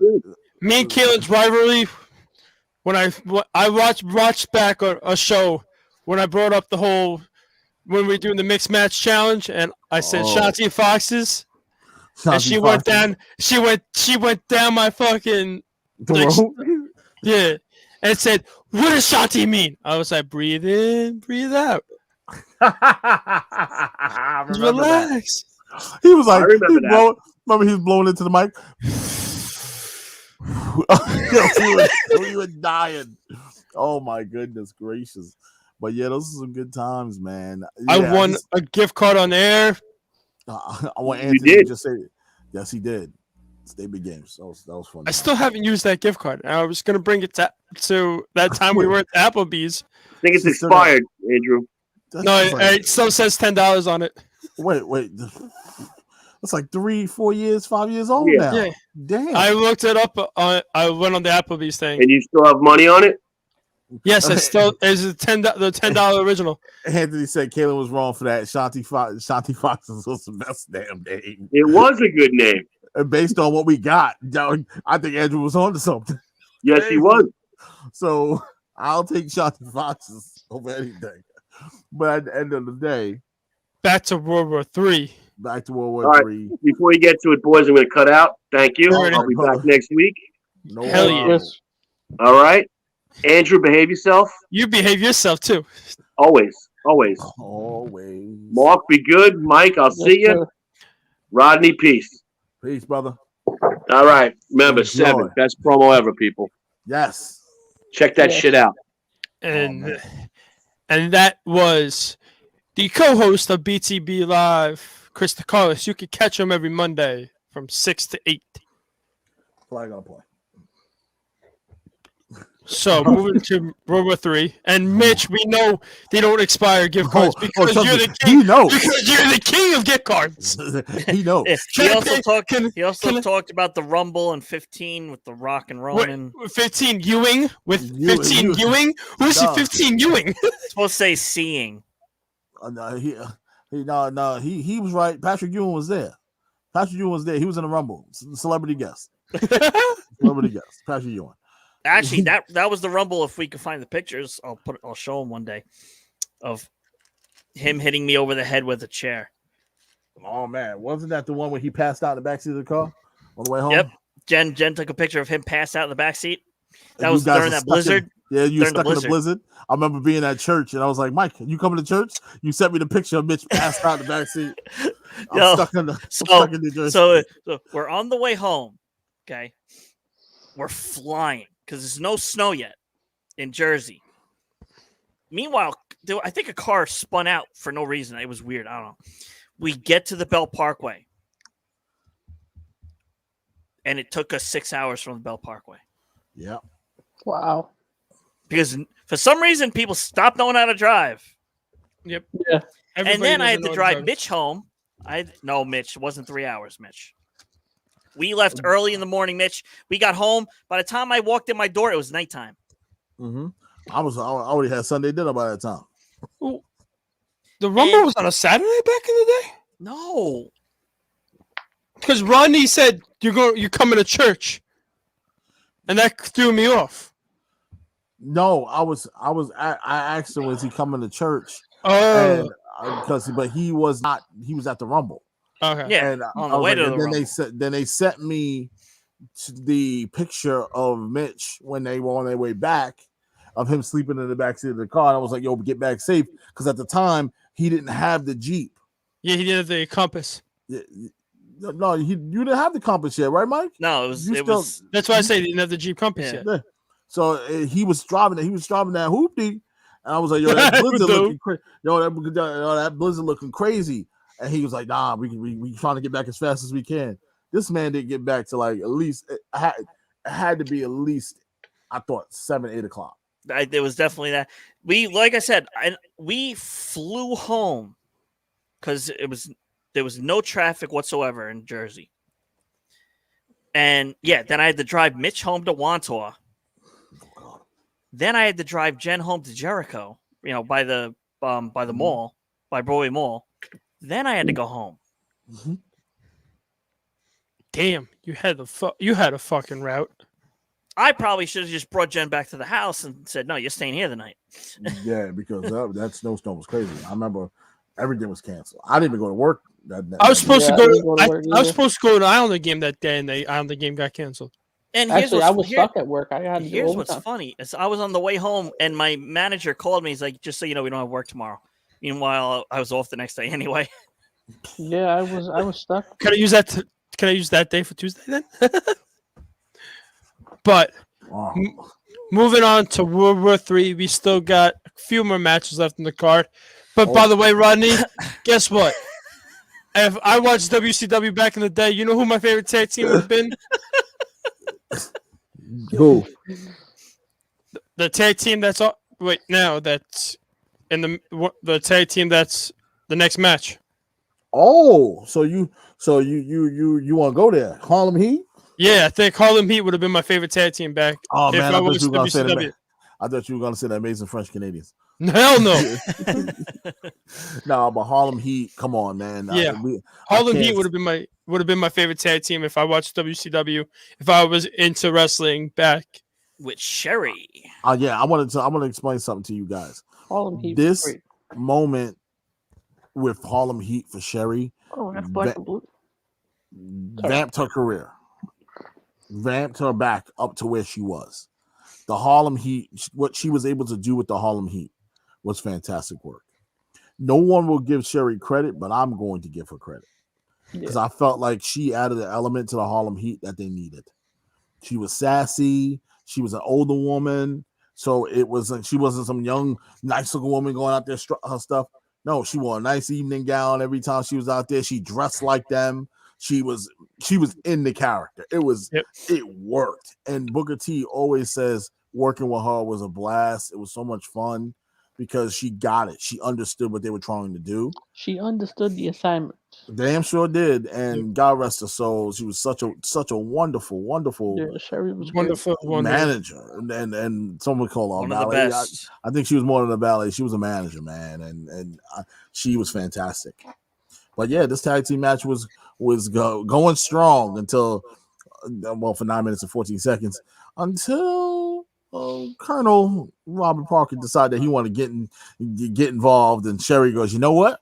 Me and you gonna have a match, impromptu. Let's go." And Sherry's getting her licks in, man. She was throwing. I saw that shit. I was like, "What the fuck?" She was squaring up with Colonel Parker. She was going at it with him, man. But of course, Sherry became too much for Colonel Parker. He decided to roll out the ring and hit that count out. Sherry goes over. Harlem Heat go over. All in total, the whole segment was only slightly over time, in my opinion, but you gave it a solid 10 minutes. Yeah. 10 minutes. Who's echoing, Mitch? And 44 seconds. Mitch says somebody's Mitch is echoing. Who? Mitch, you echoing? In his head. There's an echo. Who has their headphones on too loud? I don't know. I mean, Probably Rodney me. was. Andrew be eating the mic sometimes, so. All right. At the end of the Carry on. day, we Okay. have. Rodney said you were a little bit. Oh, am I still echoing? No, you good, bro. I don't hear your echo though. I No, don't you either. good, bro. I think it's That's a Mitch. good mic that you got. That's a really good mic that you got. Dean Malenko, champion, taking on Psychosis in a singles match for the WCW Cruiserweight Championship. Some will honestly say match of the night, man. Dean Malenko during this time was a hell of a talent. The man can do. Yeah, the echo. Now I hear it. I don't hear it. Oh, it's so weird. No, I heard it for just 2 seconds. Anyway, yeah, Dean Malenko was fantastic during this time and throughout his whole run in WCW. I wish I got more Dean as a transition to the WWF, but by that time he was kind of on the tail and out of his career. And when you look at Dean Malenko, his body of work, I don't think there was ever a bad Dean Malenko match. I can't think of one. And him as a cruiserweight champ, he was the flag bearer of that cruiserweight division. And when you mix it up with Eddie, and you mix it up with guys, like I said, La Parka, Ultimo Dragon, Rey Mysterio, you had Juventud. You had guys that were willing to go above and beyond to tear the house down and kick off the show. Yep. You can always count on Dean Malenko to either put guys over or go over. That was the beauty about him. He was so easy to work with. And he understood his assignment as well. 14 minutes and 33 seconds, Dean Malenko goes over on Psychosis. Now, the Outsiders were a thing by this point. They were the tag team champions. But the Outsiders, Kevin Nash and Scott Hall, were taking on some tough teams here. Faces of Fear, Ming and the Barbarian with Jimmy Hart, and also the Nasty Boys, Brian Knobbs and Jerry Sags. Them and the Nasty Boys really had a cool little feud going for a while. The Ming and the Barbarian, I kind of felt like they were throw-ins in a way. They're still good. Ming is one of the best ever, and another guy that's really underrated. Don't get enough credit. I also feel that this was I like a good tornado kind of tag style match, but when you got a triangle tag match like this, you got to have some structure. 16 minutes and 11 seconds, Scott Hall and Kevin Nash, the Outsiders, go over. And, of course, you have the 60-man World War III Battle Royal for the future WCW World Heavyweight Championship match. 28 minutes and 21 seconds. You had bodies hitting everywhere. This is the first time I've ever seen picture-in-picture kind of style. Where Triple you have picture-in-picture. Like picture-in-picture. You had views from every which angle. WCW was trying to be different. And that was the cool part about that company is that they were willing to take risks. And some of them hit and some of them didn't. One of the things I loved that they did, I can never remember of the name of this match, but it was with the 3 cages stacked on top of each other. And three stages of hell, I think. And I used to love watching those matches because it was so much fun. What was the concept of that match? You had to go through each. I believe it was 3 cages stacked on top of each other. So Mike? Didn't you start at the top? It was a normal cage. Then it was like a smaller cage. You had to climb to the top. Another smaller cage at the top. It looked like a pyramid, kind of. Oh yeah. Didn't the David Arquette thing was in there? Yeah. Ready to Rumble. Let me see if I can pull it up. The whole match of Ready to Rumble was a part of that whole thing. Uh-huh. So it was a great concept, something that you never seen before. You've seen scaffold matches, which WCW was big on scaffold matches, man. Ike Stone Cold, how he liked his scaffold matches. Nope. Dangerous ass matches. Nope. I will look. If I was in that match, I'm definitely afraid of heights. Me getting thrown. Yeah, here. I don't know how well you can see it, Andrew. Look, that's the cage. That looks sick. Yeah, that's the 3 stages of hell cage. And you had some great matches turn out from those. Some would say it's not so good, but I thought they were pretty great because they were innovative. You never seen it before. So when they did the World War III Battle Royal, 60 men, 6 commentators, it was chaos. And of course, you're tossing guys over the top rope. You're working on guys. You got guys doing run-ins in weird ways. Still rivalries within the match, on separate rivalries taking place in the match. Total chaos. all I remember was NWO were in one corner, not even doing anything, just watching the whole action. Yeah. And all I hear was, I think, Bobby Heenan saying, then the NWO was just in a corner doing nothing. They're just saving their breath for later on. And all I know is X-Pac, I think, at the time, during that match, was always getting hit or something, and he would be running back behind Scott Hall and Kevin Nash. And for those of you who keep yelling at people and saying he was never part of the NWO, he was. Mm-hmm. Yep. Okay, guys. I know you guys want to remember him from DX, but you're forgetting he was part of the NWO. He wasn't always a part of the WWF. He moved on because when they moved on, he moved on. You know, and Six was a real character. Yep. Was pretty damn good too. And another guy don't get enough credit. So when you got the NWO, this really to me was the staple saying, yeah, there's no getting past this group, man. You're never gonna win a match when they're involved. You're never gonna be able to get past them. Of course, the Giant winds up winning, eliminating Lex Luger, and getting a future WCW World Heavyweight Championship match. Unbelievable stuff, because it sets up what's coming next. Always, it's how WCW like to structure their stuff. And right before this, you had Halloween Havoc. I hear the echo now, but it's only when you get choppy. I hear it from you now, Mike. You know what it is? It's when anyone ever gets choppy, I hear it. Uh-huh. So when the next pay-per-view coming up with Starrcade, and at this point in time, we know who was walking in, we know who was walking out. We kind of knew how everything was going to go. They had tournaments set up for this. Starrcade was a big event, but just to let you guys know, no, the Giant didn't cash in his opportunity on the next pay-per-view. That's not how it worked. It's a future match for whatever he decides. Yep. So they did what I loved about this was the feud between him and Lex did carry over into Starrcade. So it did. Let's keep the storyline going. Really, really cool stuff. But yeah, that wraps it up. The next pay-per-view for Rodney was also Unforgiven 2006. Oh man. And this is where Rodney liked to gift me, and then the Mike's pay-per-view punishes me, and I fucking still hate Mike for making me watch this pay-per-view. But Unforgiven 2006 was in Toronto, Ontario, Canada. Yeah, Unforgiven 2006 was a doozy.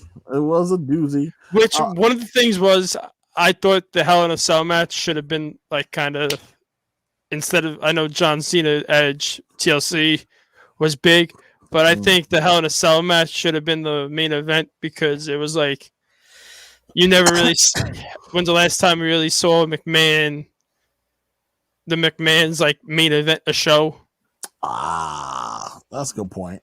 You know, and go ahead. Instead of ending the night with like basically, spoiler alert, but it's been almost 16 years since that pay-per-view. It's not such a spoiler alert. You had John Cena beating Edge, but instead of ending the night with him getting booed out of Toronto, you should have ended the night with DX getting cheered, beating the McMahons and Big Show in the Hell in a Cell match, in a way. But I also got to say, love the refs, because they what they did with the whole blood and everything. Yeah. That they changed the mat before the next match. So Rodney, break down the pay-per-view, please. No problem. Yeah, you already said it was taking place in the Air Canada Center, September 17th, 2006. Buy rate of $289,000. Woo! That's a lot. In 2006, that's a lot of money. Attendance of 16,105 people in the building. Now, you can sit here say how you felt, but this is one of those moments where I decided that I will never ever like Edge, no matter what he does or how he turns out. So at this time, Rodney decided to hate Edge with everything, every fiber in his being. Always hated Edge. I could not stand Edge. I hated him with everything in I couldn't stand him. At this point in time, he probably one of the most hated wrestlers in my vision. Couldn't stand him. But you did have a match take place silently. You had Super Crazy taking on Shelton Benjamin. 7 minutes. Nice little silent match. Everybody saw in the arena. Little dark match or the heat match. Nice little warm up, nice little velocity. But to kick off the pay-per-view, you had Johnny Nitro, the Intercontinental Champion of the World at the time, taking on Melina. Taking on Melina with Melina and taking on Jeff Hardy. Really good match to kick off. That was a good match. Yeah, I remember that match. That was a good match. 17 minutes. These boys were 17 minutes to kick off pay-per-view. Not bad. Killing it. Both young, both healthy. Well, Jeff at the time was healthy, I think. This was Jeff when he came back after being gone for so long and after the TNA run was over. Oh God. This was when he appeared the night John Cena threw Edge into Long Island Sound, that he came out and attacked Jeff Hardy. And I think Jeff Hardy and Edge had a match, and Edge won that match. And that's when John Cena threw Edge into the Long Island Sound. Yeah, and you had Jeff Hardy just doing the things that Jeff Hardy can do. Still at this point, was still fairly young, so he could still move around, get around. Johnny Nitro at the time, he was really just kicking off, man, doing some wild stuff. The high spots with him were amazing. One thing I love about him is he always had great top rope maneuvers. His leaps outside the ring, as far as his corkscrew off the top rope. Loved a lot of things that Johnny brought to the table, but of course Johnny went over, and rightfully so. He retained that Intercontinental Championship. With a little outside interference by Melina, by the way, with the hitting Jeff Hardy with the heel. No, yep. Took off that little boom. Rock. He laid out. Man, good old Melina. She looked nice, by the way. Looked good to this day. Still looks good. Yes, the fuck she does. Second match on the card, you had Kane taking on Umaga. God rest his soul. If it wasn't for Umaga, there would be no Usos in WWE. Damn right. And you have the singles match go 7 minutes and 3 seconds. It ended in a double countout, which at this point in time, Umaga was still undefeated. I loved it. Yeah. Because I thought Umaga was a very compelling character who can go a long way. You had a great mouthpiece for him. You also had taking on another fellow big man in Kane. And Kane, win, lose, or draw, he can still put on a good match with anyone. Yeah. This was a good dance partner. When I first watched this in 2006, in my head, I was like, I'm like, there's no way Kane's going to fucking lose to Umaga. And the whole match, I'm like, oh, fuck, he's going to lose. He's going to lose. And then they end the match in double counter. I'm like, thank you, God. Thank you. Because to me, I'm like, Kane didn't take a loss. Umaga didn't take a loss. It was like a no contest. So both of them look kind of strong in a way. Mm-hmm. Man, I was in the 8th grade. Loving every minute of it. I was in 6th grade. Believe that? What year was that? 2006. I was in 8th grade. Yeah, no, 8th grade. I'm lying. I was in 9th grade probably. Yeah, because you got that early birthday. Wait, how old are you right now? I'm 30. Okay. I just turned 30. I think you were always a grade ahead of me because you had the early birthday. Yeah, I was just starting 9th grade. Yeah, 06 was a different time, man. Yeah, but Mitch was 21. Oh God. He's 40 now. I think I was 21. You sure you got your math right? Wait, in what? 06. 06. I was 20. There's no way in hell you were 21, Mitch. You were 50 then. You're lying. Let's not forget. You liar. Let's not forget the next pay-per-view we're going to talk about takes place on my birthday. Oh God, this guy over here talking about he was 21. You know he was 82. Mitch, you were not 21. Maybe No, 24. Mitch, not 24 either. Mitch, how many years older than me are you? Maybe, you know what? Maybe 24. 24 might be. Mitch is using a Steiner math. Get your calculator out, Mitch. Yeah, get your calculator out, Mitch, and work those numbers. Now, this next match, you had Spirit Squad. Oh my God. Hey, Oh, the Spirit Squad. Mitch was in this group. Yeah, Mitch. When Kenny was in this group. You gotta say, Mikey. I gotta Mikey say, was in this group. Kenny. I gotta say, yo, who really shined out of this Spirit Squad now? Dolph Ziggler, man. Dolph Ziggler. Yes, he did. It really shined, and I have to say, I like the Highlanders, man. I was not opposed. All of them are gone. All the Spirit Squad is pretty much gone except Dolph and Mike, right?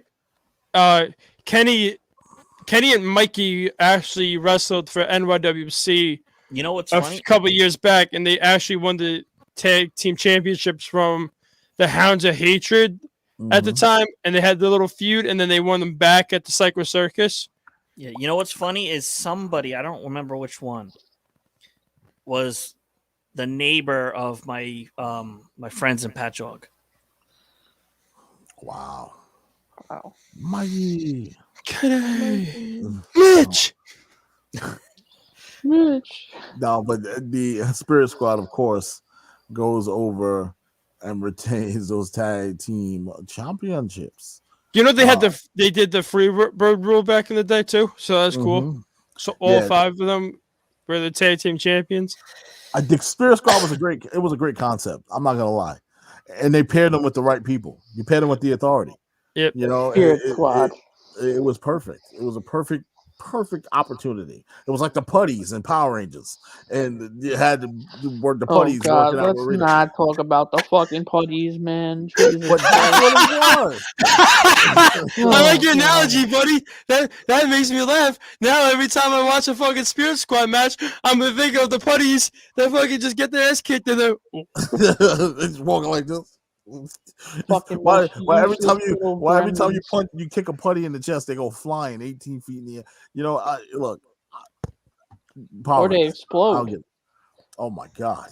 Anyway, 4th match on the card, which was kind of weird to this placement. I would have thought that, like, going to Andrew's point, I think the placement of this match could have co-mained, but I understand why you couldn't co-main it because it's been too much jumbled back to back. I would have put Trish and Lita in between, or tried to do something that way. It just Carlito and Randy should have been in this spot.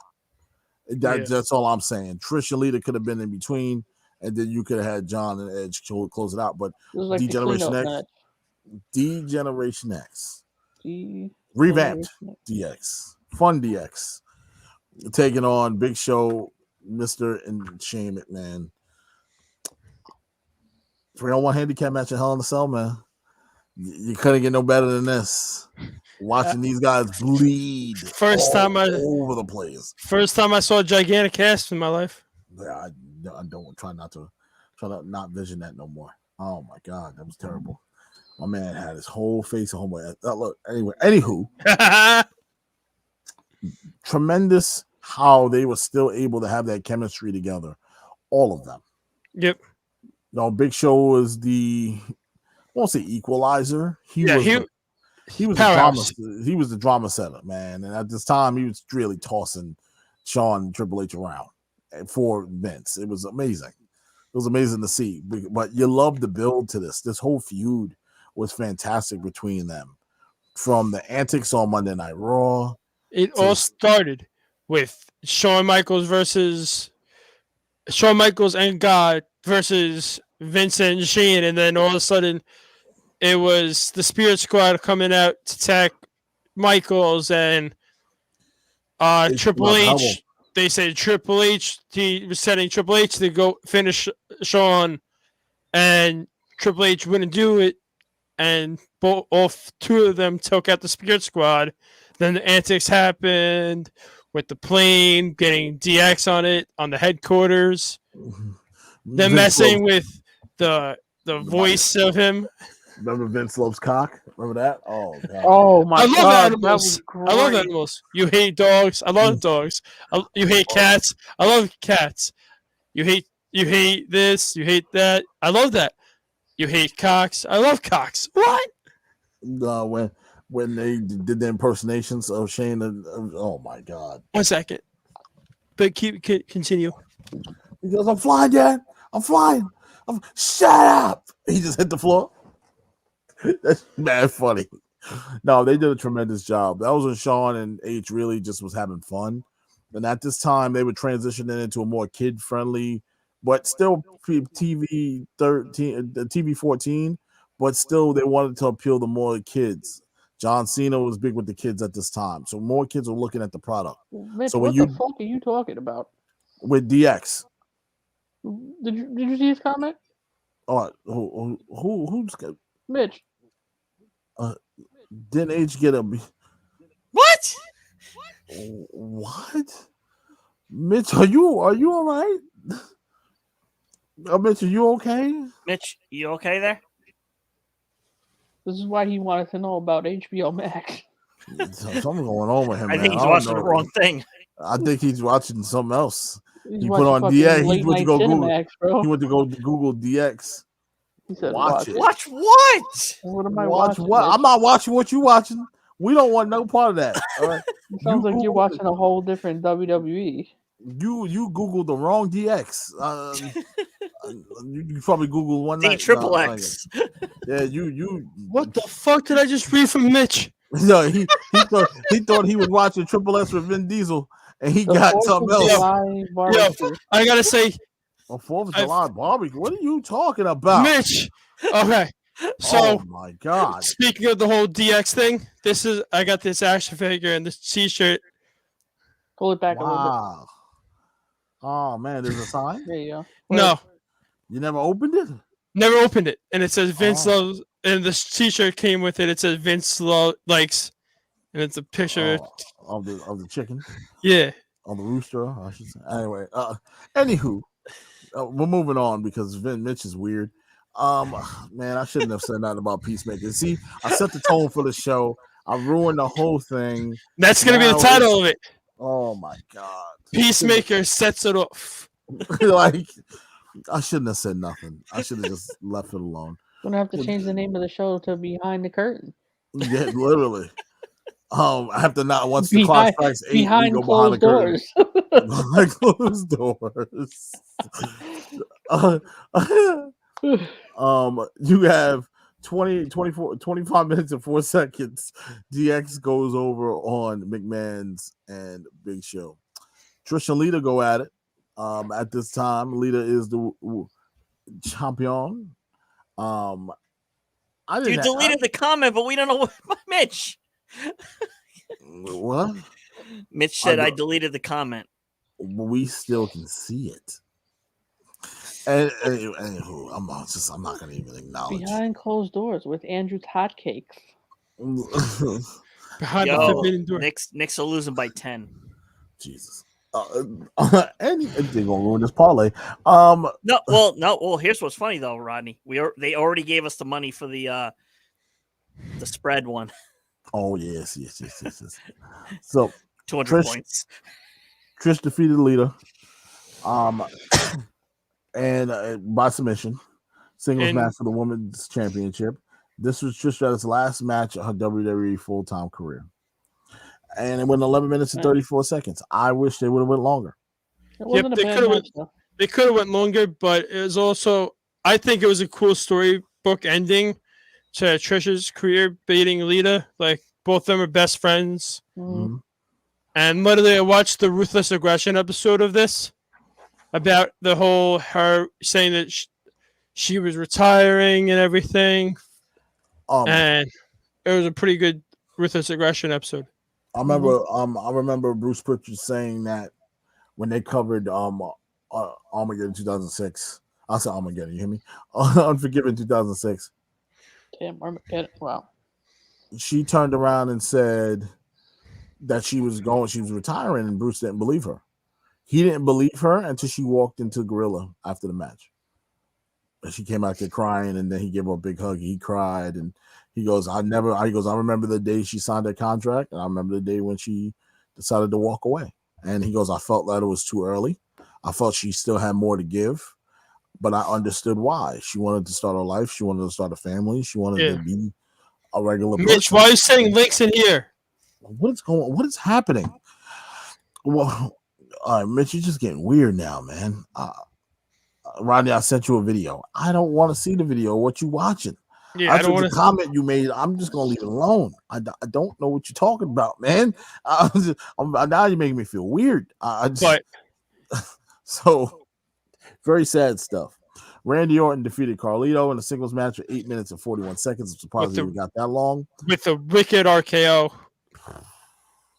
One of his many. RKO that man so hard, his hair stood up. Now you got John Cena taking on Tables, Ladders, and Chair match. If John Cena had lost this match, Cena would have had to leave Raw for SmackDown.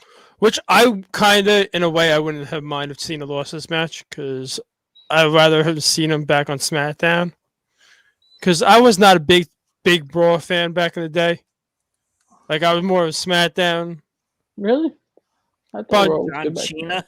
John Cena. What is John Cena? John Cena? He just made John Cena Chinese? I know he did time in China, but... Oh, man. Oh, boy. Comment section is just all over the place today. I don't want to know. It's Mitch Runyon. Oh, that was Runyon. Oh, okay. John Cena. That's how Santino Marella used to say it. John Cena? John Cena? Anywho, Cena goes over, and that ends Unforgiven.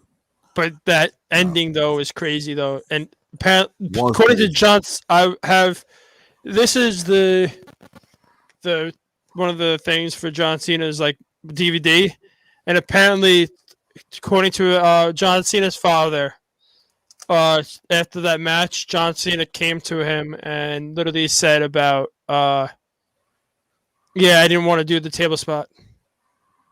But Edge basically said, you were doing this fucking table spot. No, he had to. It was mandatory. I know. But like John, you saw the look on John Cena's face when he looked down and then grabbed the title. He goes, why the hell did I have to do this? Rogan, remember Cena said we were going to get a new vending machine? Anthony Calmessa said it hasn't happened. What is up with that Simbo Bill shit? Okay. Oh my God, we're talking about Target stuff in the middle of the section. Where we got beef going on. All right, let's lay off the comments for a little while, because the comment section's all over the fucking place right now. Andrew's hot takes where we go off the rails. Yeah, Jason Checker, you're live on the air now. Fucking went over the barricade, bro. What the fuck? I don't know what's going on with Chimbo shit. She grinned in my face when I put my 2 weeks in there, Jason. She was so happy. She hated me. I don't know why. I never did nothing to that woman. So. That concludes Rodney's pay-per-view, but now here comes my hell. Yes. New Year's Revolution 2006. Yep, New Year's Revolution 2006. Okay, so the background. I hate you! In early January 2005, World Wrestling Entertainment produced a pay-per-view entitled New Year's Revolution, which is exclusively produced for wrestlers of the Raw brand. The name of the event itself was a play on the Western tradition of New Year's resolutions. New Year's Revolution returned the following year on January 8th, 2006, at the Pepsi Arena in Albany, New York. Also exclusive to Raw, thus establishing New Year's Revolution as the annual event for the promotion. Now, which is funny, right after this pay-per-view in May, they changed the name of the arena to Times Union, and now it's called MVP Arena. Really? Yeah. And wasn't this pay-per-view could have got a chair, but okay. Your friend my friend was an idiot. Okay. I had Mike Bryn. Mike Bryn is a fucking idiot. Lord. So I had tickets where we could have sat in like third row. Okay. He never answered his fucking phone. Oh, what a dick! What a maneuver! So, by the time he called back, those seats were not available. Ah, what a Even dick. worse, we didn't sit next to each other the whole pay-per-view because we got 1 and 1 to sit on the floor. So he was going to sit in the closer seat for a little while. I was in the back, further seat, and then we were going to switch. Then it got to the point where he texted me. He's like, you could have sat up here the whole time. There's an empty seat next to me. Why the fuck you telling me now? You waited till the end of the fucking pay-per-view to tell you that? While he's talking to Lillian Garcia, he's talking to other people. Fuck that guy, bro. But here's the one good thing. I had one of those signs, the MasterCard commercials where, this is this price, that price, WWE New Year's Revolution on my 20th birthday price list. The camera guy was right next to me. Said, like my sign? He's like, yeah. I'm like, yeah, it's my birthday. He's like, oh, cool. Be right back. Comes back and throws me a shirt. The official New Year's Revolution shirt for the pay-per-view. But it was just a logo. It might have been like one of the production people. You know how they used to wear the That's what I miss. The days where they would show up with the pay-per-view shirt around the ring and taking pictures, everybody. I think they gave me one of those because it didn't have the matches or anything on the back, so it wasn't an official shirt. But and then there's a story. We almost got in a fight with a driver. It was a road rage incident on the way home, which is a totally another story, but it was funny. What's up, Rodney? Oh, he's over there watching that fucking porno that Mitch sent him. So the attendance was 11,000, which I was one of those 11,000. The buy rate was 345,000. Okay, let's see. So, of course, this was after the first ever Money in the Bank had happened earlier before in the year, the year before at WrestleMania. So we will see a culmination. So we open up with the Sunday Night Heat match of Chavo Guerrero against Snitsky. How the fuck?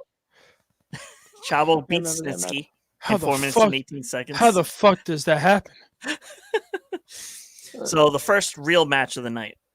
Okay, Ric Flair against Edge with Lita for the Runyon said the Go Big Show is on.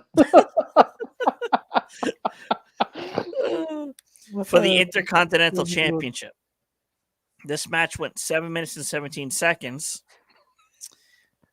Chavo had a toothbrush.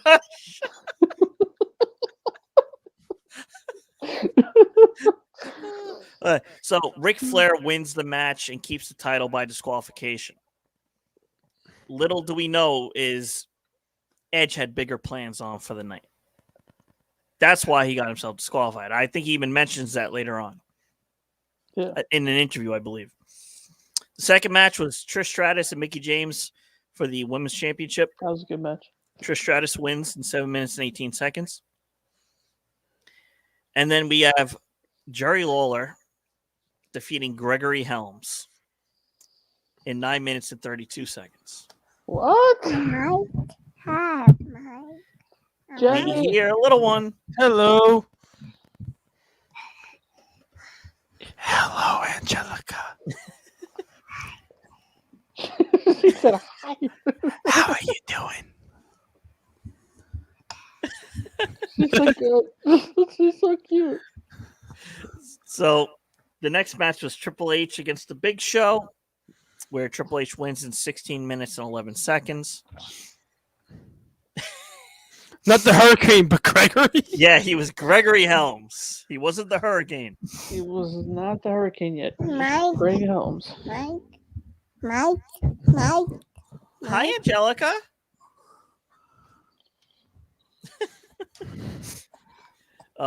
Then you have Shelton Benjamin Big with shoe. Mama Benjamin. This was when they had the Shelton Benjamin's mama going on against Viscera, where he wins in 7 minutes and 48 seconds. Viscera, that's a name I think that's when Mama Shelton Benjamin hit Viscera with the purse. I think so, yeah. Yeah, I haven't heard that name in a while. And The next match.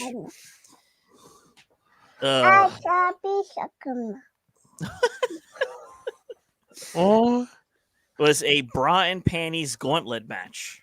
Wow. I do kind of miss these matches, but I don't in a way. I do and I don't because it was a little degrading to the women's division, but at the same time, I get it. Rest in peace, Ashley Mazzaro. Oh wow! Yeah. Defeats Candice Michelle, Maria, Tori Wilson, and Victoria. I think at the time the Tori Wilson, Victoria, and I think Candice, they had were the mean girls basically. I think Angelica's officially taken over Rodney's chair. Yep. And I don't think Rodney knows. Rodney gets Angelica's my new co-host. Angelica's the new. She knows what she's doing too. It's funny. She's flipping through the comments. That's definitely Rodney, but she's probably in his lap.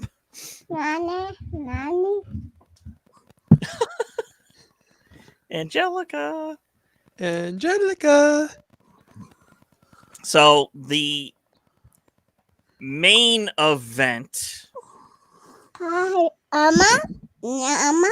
Yes. Elmo. Yes. Elmo.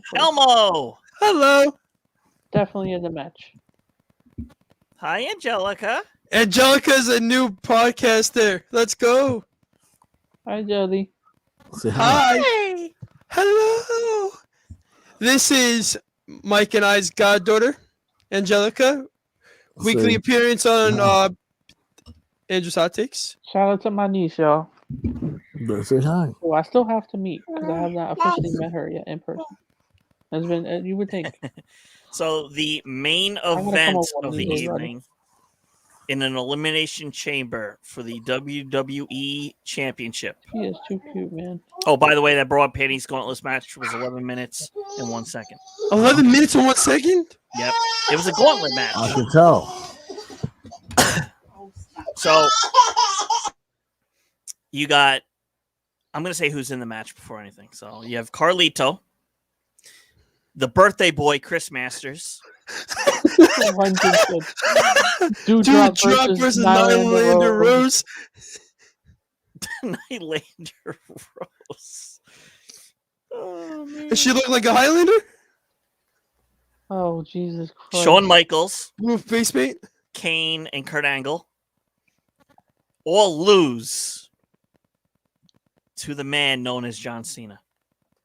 Yes. I think this was the first time in chamber history where the champion retained. The champion started and won. And also this was John Cena's first chamber match too. Yep. Let me see if I could find a little. Okay. In the main event, John Cena faced Shawn Michaels, Kurt Angle, Kane, Carlito, Chris Masters, elimination chamber match for the WWE Championship. Michaels and Cena began the match, and Carlito and Angle were the third and fourth entrants. As Angle entered, he suplexed the other three men, catapulted Michaels into the chamber wall, and threw himself into a chamber pod. Angle applied the ankle lock on Carlito until Chris Masters entered and attacked Angle. Angle applied the ankle lock on Cena, but Michaels performed signature music on Angle to eliminate him.